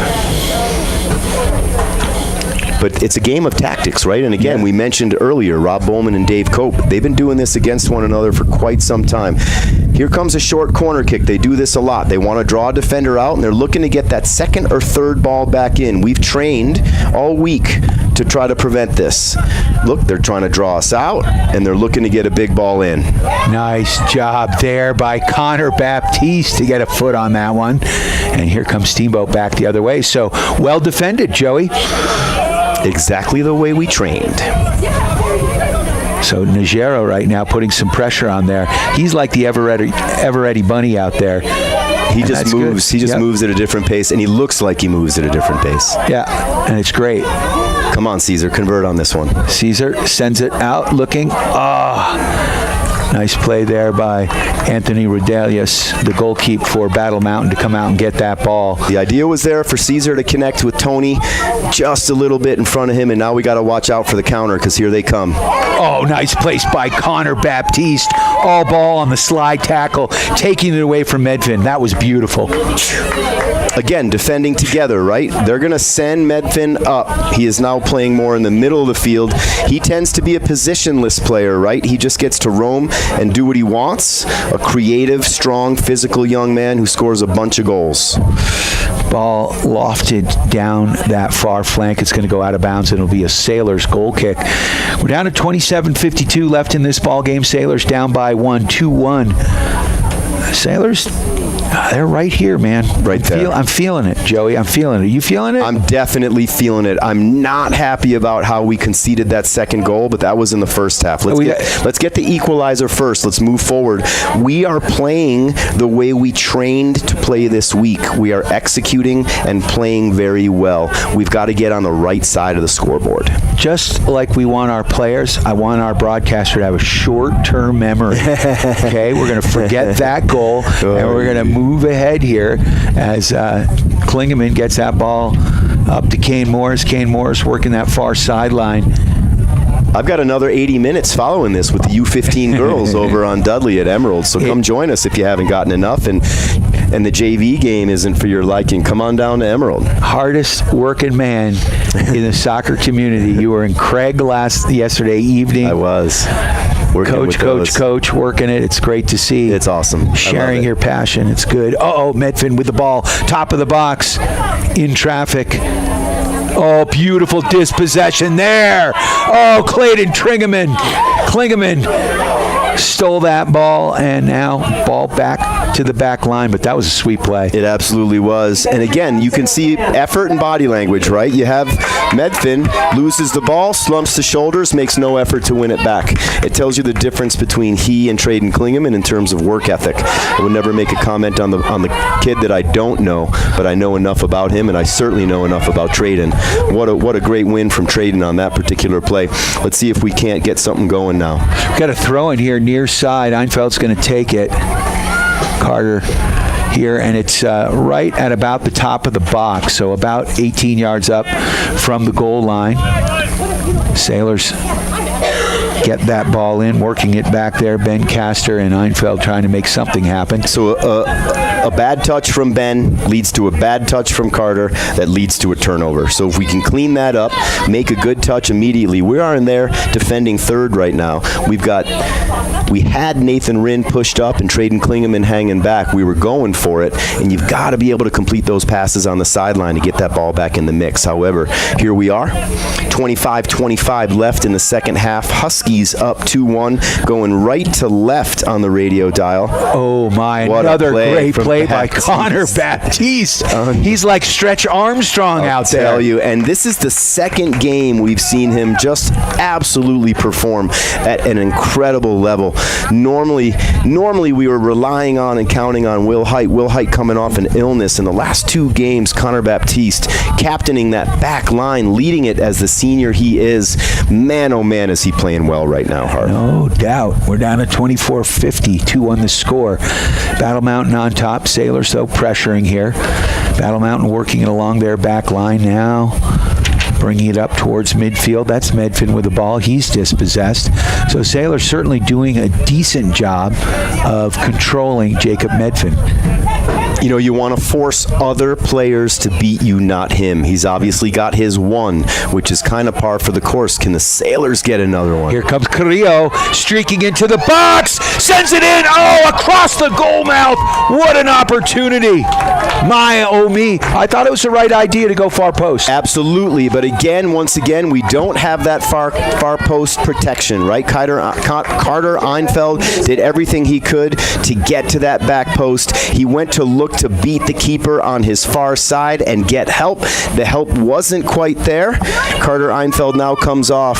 Daniele Uwe comes back on into the triangle. More than likely, you would think that would push Nathan up. However, that move hasn't been made yet because it looks like they're going into a... Maybe we might be changing formation here. We'll get back to you on this one. I need a little time. Okay. So Medfin with the ball right now off the goal kick here. Ball sent back, controlled by the back line of the Huskies. And Medfin's just going to send it back to the goalkeeper, Anthony Rodelius, who's had a solid game between the pipes here for the Huskies. And now with everybody taking their rightful place, Nathan Rinn goes back to that 11. He's on that right wing where Carter Einfeld was. Danielle Uwe gets moved back into the triangle at the box-to-box. Trayden Klingeman drops back into that 6th position. They're going big and physical. Ball into the box. That's going to be a corner kick as Will Height put that over the goal line. Not a bad decision. He had one choice. Yeah, he had one choice. Yep. Right? Yep. I mean, he had 2 choices. The other was to let the defender go. Right? Let the attacker go, right? Yep. No. So he just kicks it off. They'll reset into a corner position. More than likely what we'll see 2 attackers going over there playing that short corner. And there they go, right? So this is what they like. And again, they're going to go short. They're going to draw a defender out. They're going to look to pop it back in on that 2nd and 3rd ball, almost like working it around as you would in basketball and or in hockey. Sailors, though, it's going to be another corner as that one went off the defender. But Sailors defending this well. As you said, you're ready for it. You know what's coming. What we haven't seen yet was their long throw-ins, which is also expected. And here comes the big ball. And Baptiste turns that one away. Up to midfield it goes. It's not out of bounds. It's settled here by the back line. Najera putting good pressure on as he's chasing that ball down. I love it. Oh, Rinn couldn't come up with a slide tackle. Nice. And Nathan comes right back to get the ball. Tries to draw the penalty, and I think he does. No doubt about it. That's something that he practices, he works on. He's been watching a lot of European soccer there. And LeBron James on basketball. But all you need to do, right, you get your body between the ball and the man. At any contact you go down, it has to be a foul. So that's, again, a play of intelligence to win your team the ball back. I'm not knocking it. Nope, and I'm not either. He's got a flair for the dramatics, and we like it. You know that I was a theater minor and would have been a major if it was an opportunity for me. Well, look at you. So you did it for a living, right? We talked a little bit this morning, you and I, about getting out of the kitchen, right? Yep. So ball bounding around Uwe, trying to contest here. Ball worked back by the back line of the Huskies. Now, a score like this in a game like this really suits the Huskies' style, right? Like, they're never in a rush, and they're looking for the counter, right? Every single time. And so being up by 1... Charlie Pipes, offsides on the play. But Chucky Pipe's doing the right thing here, right? He understands that he needs to go out and make that play, offside anyway. And Chucky likes to get physical. He's a big kid. He likes the contact. I don't think his mom and grandparents who are here really like it. And I'm sure Will Hall knows exactly where we're coming from, all the way from Mendoza, Argentina. Hope Will's doing really well down there. I've seen some photos on the gram. Klingeman and Sabat working the ball here. Ball dispossessed. Medfin with it now. Shout outs to Carol in Connecticut, Mary and Ole in Wisconsin, the Rinn family watching in Rochester, New York. Ra-cha-cha. Go Bills.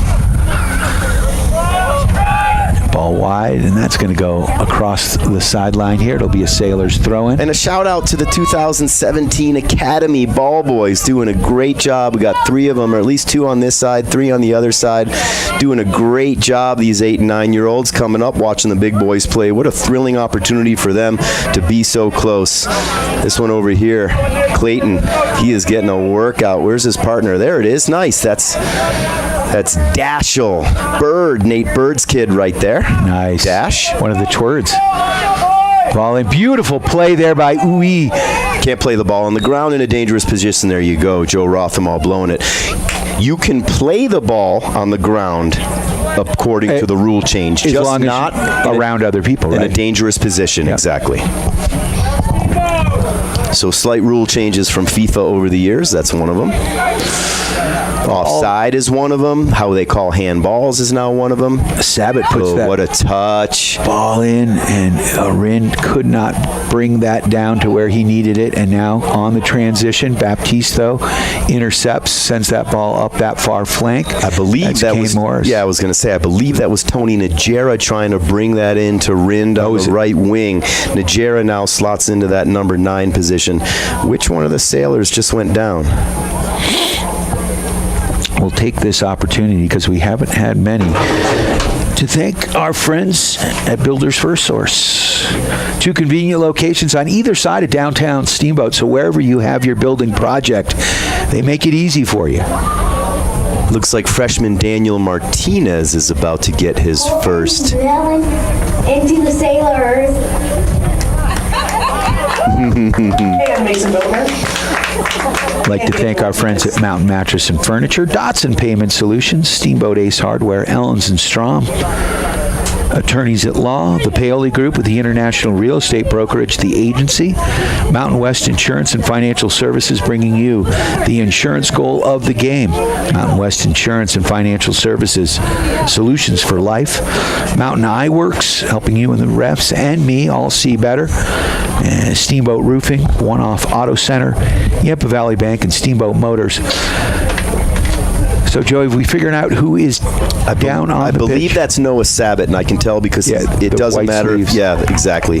If it's 60 or if it's 90, he's going to be wearing the sleeves. Noah's been battling an ankle all season. The way he's walking looks like he took that hard hit a couple weeks ago on the home turf here, and it looks like he just got stung again. So bringing Daniel Martinez into that triangle is a 1v1 player, much like we saw last year with Nolan Laird. He's going to be taking defenders on, understanding how to beat those. Hopefully we get passes to lay off of them to create something. So looks like we're going to see a couple more substitutions as well. Mason Votner takes the spot over here on the 11 for Nathan Rind. Cesar Carrillo still back out there. Kane Morris at the 10. So much like we've done all season, right around that 20-minute mark, junior Nathan Rind will come out. Griff. And he will get some rest before he makes it back in for the final push. Mason Boatner doing a really good job as well in training lately, getting more and more minutes as it progresses. Colton Mellon now at that right back position. Connor Baptiste, as you said, Stretch Armstrong got that long leg out there, broke up that play, and here come the Sailors down that far flank with 18 minutes left. Down 2-1 here to the Battle Mountain Huskies. Sailors aren't going away easy. Battle on that far flank, Joey, and the Sailors come out with it. Oh, my.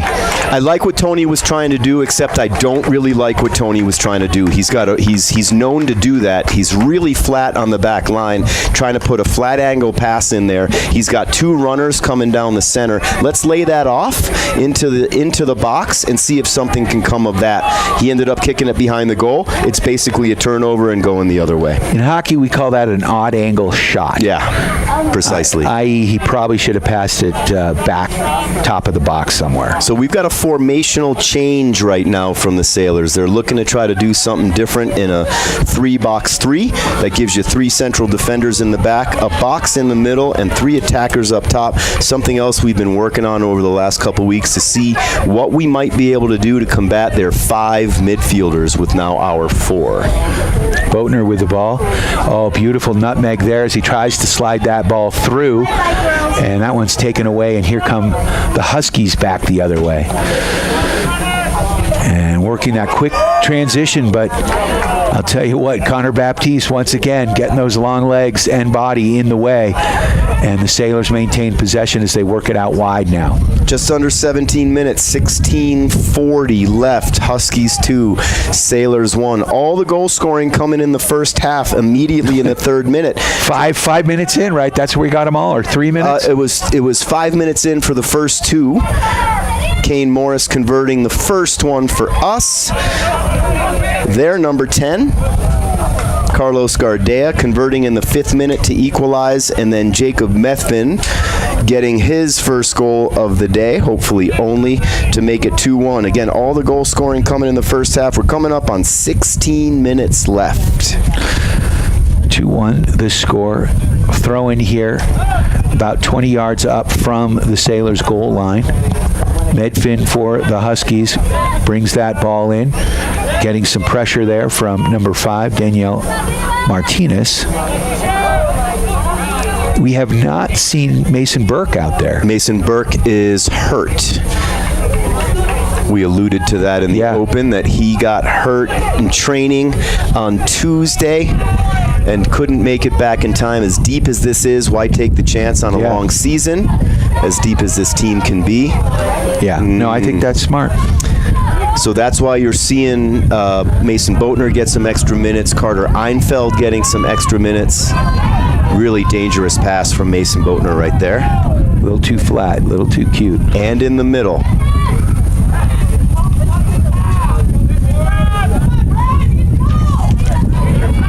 Looks like a couple more players for the Sailors lining up at that substitution spot. Can't quite see that far. I believe I see Paxton Zuck as one of them. Jojo Munoz might be the other. Here come the Huskies on the transition, but once again, Connor Baptiste steps up. Now, one thing I've noticed so far is this 3-box-3 has become a little bit more defensive. We haven't really possessed and held the ball as much as we normally would or would like. However, hard to say if it's formation or personnel at this point. Boatner with the throw in here. Here comes the... Oh, it's going to be a free kick. And he's quick about it. I don't know if I like what I just saw. Traden Klingeman was coming over to take the free kick. Boatner took it, threw off the rhythm. However, we did regain the throw-in, and here comes the substitution. Munoz and Paxton Zuck in for the Sailors. Exactly what we thought. Paxton Zuck will come in on the back line for Connor Baptiste, doing a great job. Probably just a quick breather. Jojo Munoz steps in for Tony Najera, which is going to put Kane Morris in the attacking position, and Jojo Munoz into that midfield 4. We're down to 13:50 left in this ball game. Sailors trail by 1. 2-1 the score. Into Kane Morris. Morris trying to settle. That one's going to go out of bounds, and the Sailors are going to get a set piece here. Really need to capitalize on this one. So Mason Boatner will more than likely assume, no, they want the left-footed in swing. So here comes Jojo Munoz to take the left-footed in swing. And we're going to put all the big bodies, right? You're going to get Kane Morris. You're going to get Traden Klingeman. You've got Will Height now that's pushed up. And here's the ball. Oh, man. Medfin. Oh, man. Kane Morris had that ball in sight. And while we said earlier Medfin's not the best defender, he sure defended that one well. Nicely. Oh, Carrillo sending the ball up. Oh, Sailors, can we get a shot off? Boatner puts that one up. And so lack of communication. Yes. You've got Jojo Munoz coming on the ball as a left-footed dominant player. You've got Mason Boatner unaware of the fact that he had Munoz on him. Who knows if it would have been different? That needs to be communication, and that needs to be intelligence. You got to talk to one another. So goal kick here for Battle Mountain. They send this one into orbit over midfield, and now they're on the offensive far flank. Number 7, Ventura, rolling down that highway, sends it back.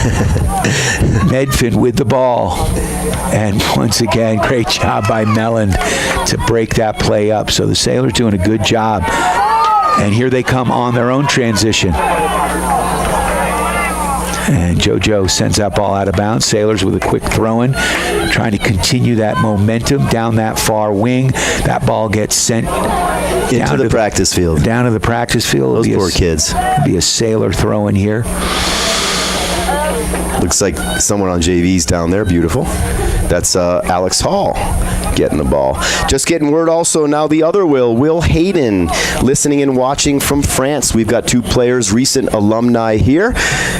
furthering their careers internationally. Will Hall watching from Mendoza, Argentina, where Will Hayden was last year, and Will Hayden signing a contract with a team in France right now. Listening and watching, I see his mom right down there as well. Awesome. Really nice to get Will Hall and Will Hayden. We want to say hey and best of luck to you guys. Let's give a little wish here, boys. We need your energy for a Battle Mountain victory. I should say against Battle Mountain. Yeah, we want a victory. Yes. To be more specific. All right, 12 minutes left. You're going to want to see some of those scorers come back on the field here soon. Wear down the Huskies a little bit more in this new formation that we're trying.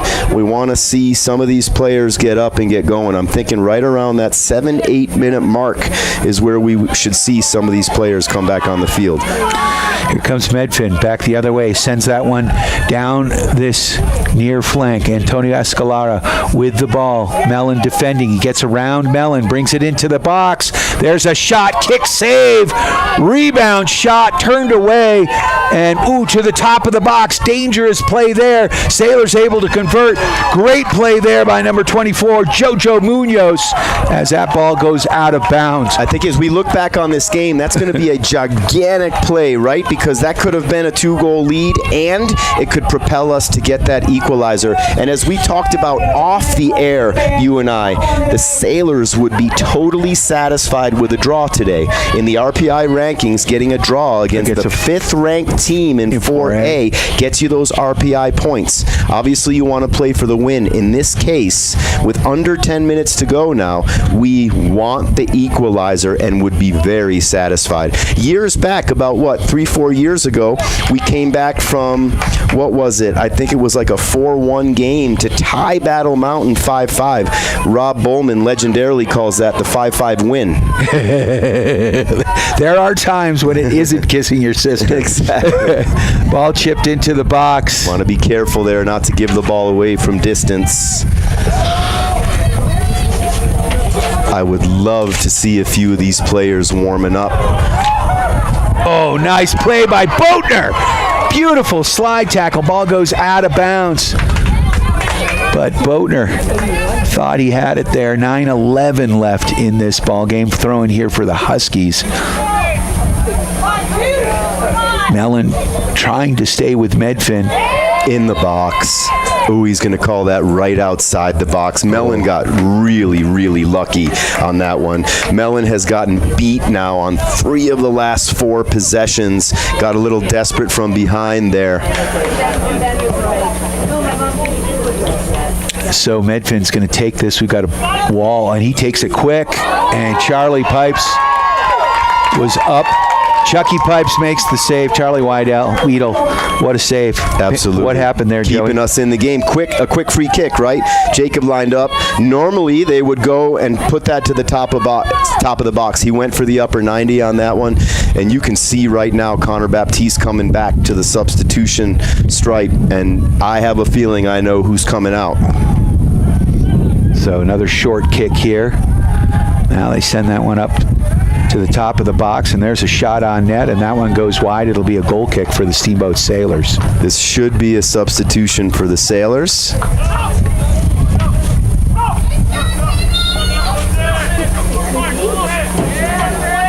Connor Baptiste in for the Sailors. That'll be Connor Baptiste coming in. Colton Mellon coming off. Nathan Rind was just substituted back in previously, it looks like. So Charlie Weedle's going to take this one with 7:35 left in the ball game. Sailors down 2-1. He sends that one across midfield. Sailors get ahead on it, but controlled here momentarily by the Huskies. Over pursued by the midfield. Nathan with his back turn gets the head on it, looking to get that ball to the middle. Midfielders over pursued it. Ball ends up at the feet of the Huskies, and now the Huskies again in no rush, right? They're up 2-1, and this fits into their style. We want to force them into the middle of the field by only using half of it, right? So we don't want them to be able to move the ball all the way across, and you can see by the body shape here that we're trying to keep it on this side to win the ball just like that. Sailors control now. Boatner with the ball down this right wing side. Ball's going to go out of bounds. It will be a Sailor throw in here. These ball boys, I'll tell you what, they are working hard. They got little legs. They are doing everything. Look at Dashel Bird doing his job, going to get that follow. And a nice play there by Klingeman. Klingeman looking to send it across. Oh, my! Oh, Sailors got a foot on it. Couldn't put it in the back of the net. And here come the Huskies on the transition. Just kick it out. Just kick it out. Uh-oh, look out. Into the box they come. Back to Medfin. Connor Baptiste getting in there. Back to the top of the box. There's a shot. Charlie Weedle with a beautiful stop. 6 minutes left. So much like we saw, right? We have an attack that was thwarted by the goalkeeper. Again, they come back on the counter looking for blood like sharks in the water. However, this time we were able to send them off.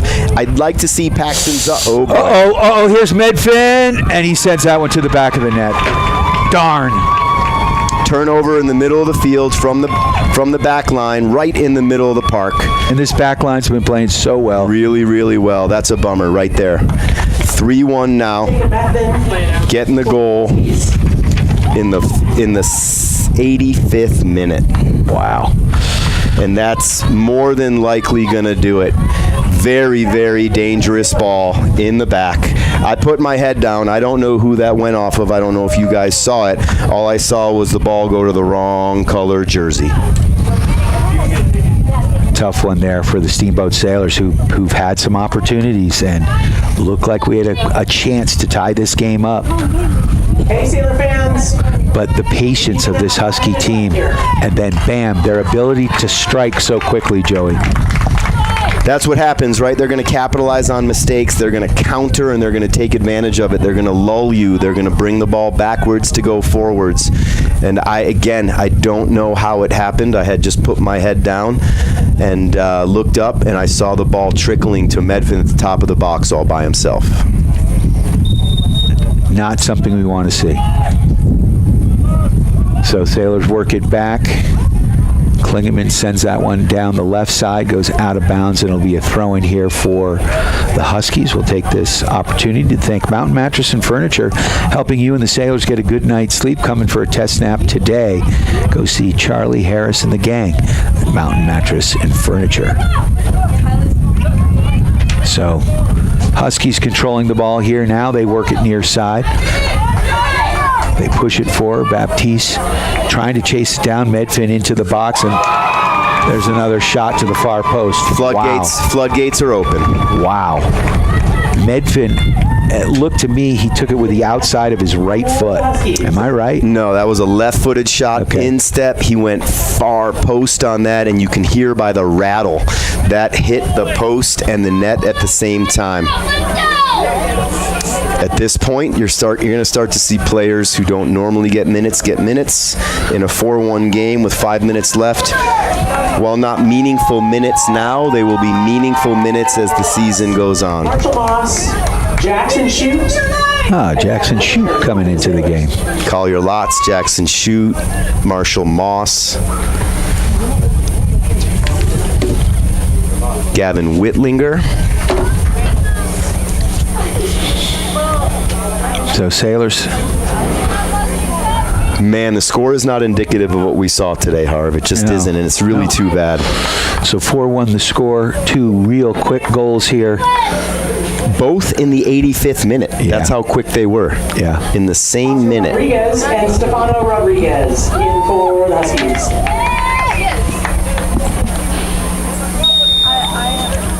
The big physical presence of Henry Jameson in the middle was missed today. Oh, for sure.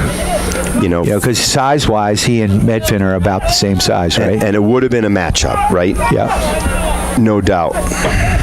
Sailors controlling the ball off the kickoff. Klingeman sending that one through to Daniela Uwe. Uwe chips that ball across, looking for Moss. He's going to be off. And he is off. Yeah, no doubt.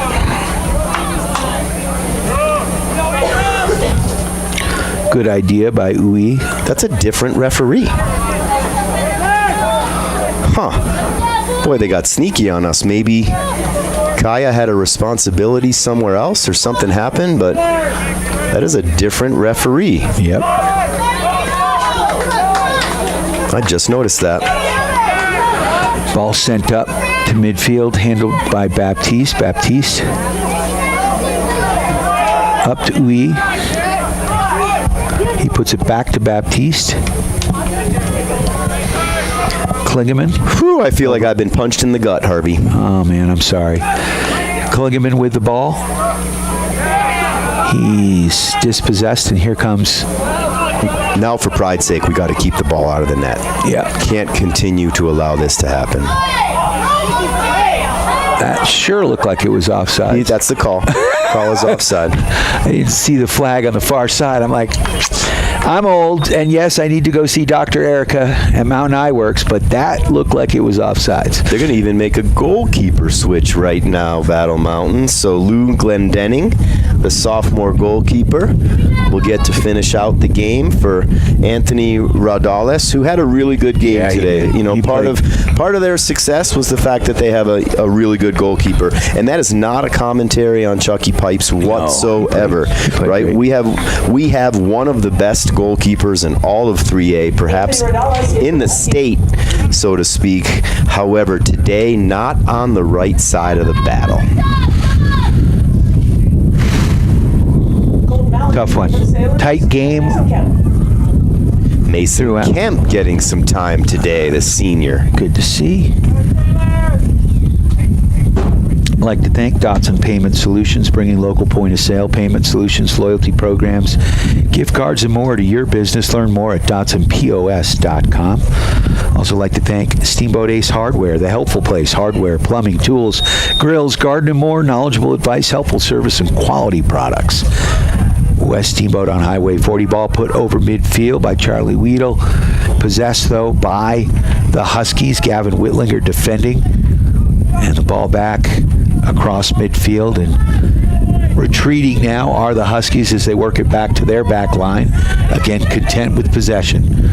Playing a little keep away here. And, that ball goes out of bounds. Moss couldn't catch up to it as it was hit behind him. And we're down to 2:52. Mason Kemp. There's a shot on goal. That was from number 31, Jackson Shute, getting some time at that number 7, that left wing position. Officially on the score sheet with a shot on goal. Love it. Jackson, we know he's got a lot of energy. Ball controlled here by the Huskies. Good job by Marshall Moss to get back and get it. Ball goes out of bounds. Good play by Moss. Moss gets it back on the give and go. Sweet play from Uy. Sailors send the ball across the pitch. Jackson trying to chase that one down. 2 minutes left here. Disappointing outcome on homecoming Saturday for your Sailors. Again, the score not at all indicative of how the game went today. Pretty much a great game until the 5-minute mark. It sure was. You know, we were right there until the 5-minute mark, and they just sort of the old Muhammad Ali rope-a-dope, you know, and we just made a couple of little mistakes, and they capitalized. Well, like we also talked about in the pregame interview this morning, right, Harv?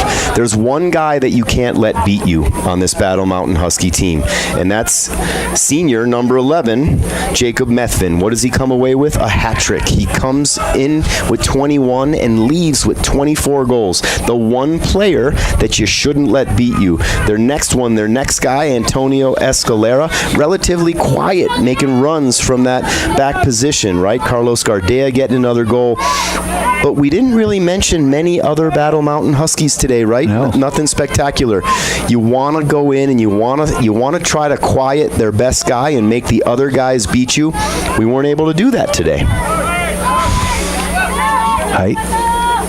Working the ball up to Uy.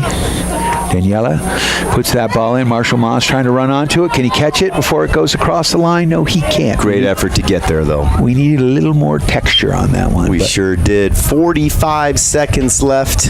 JV up next. 1 o'clock start. Stick around here, folks. If you're not already here, come on down.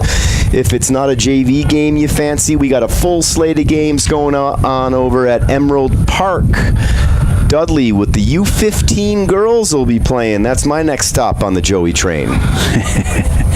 You're a busy boy. And how is that U15 girls team playing? They are doing really well. They're right middle of the pack right now. The bulk of them playing up a year. So 3 2011 girls on a 2011 team. The rest are 2012s. And we've won some, we've lost some, and we've tied some. Really proud of some of the efforts. We've had some girls step up into good positions.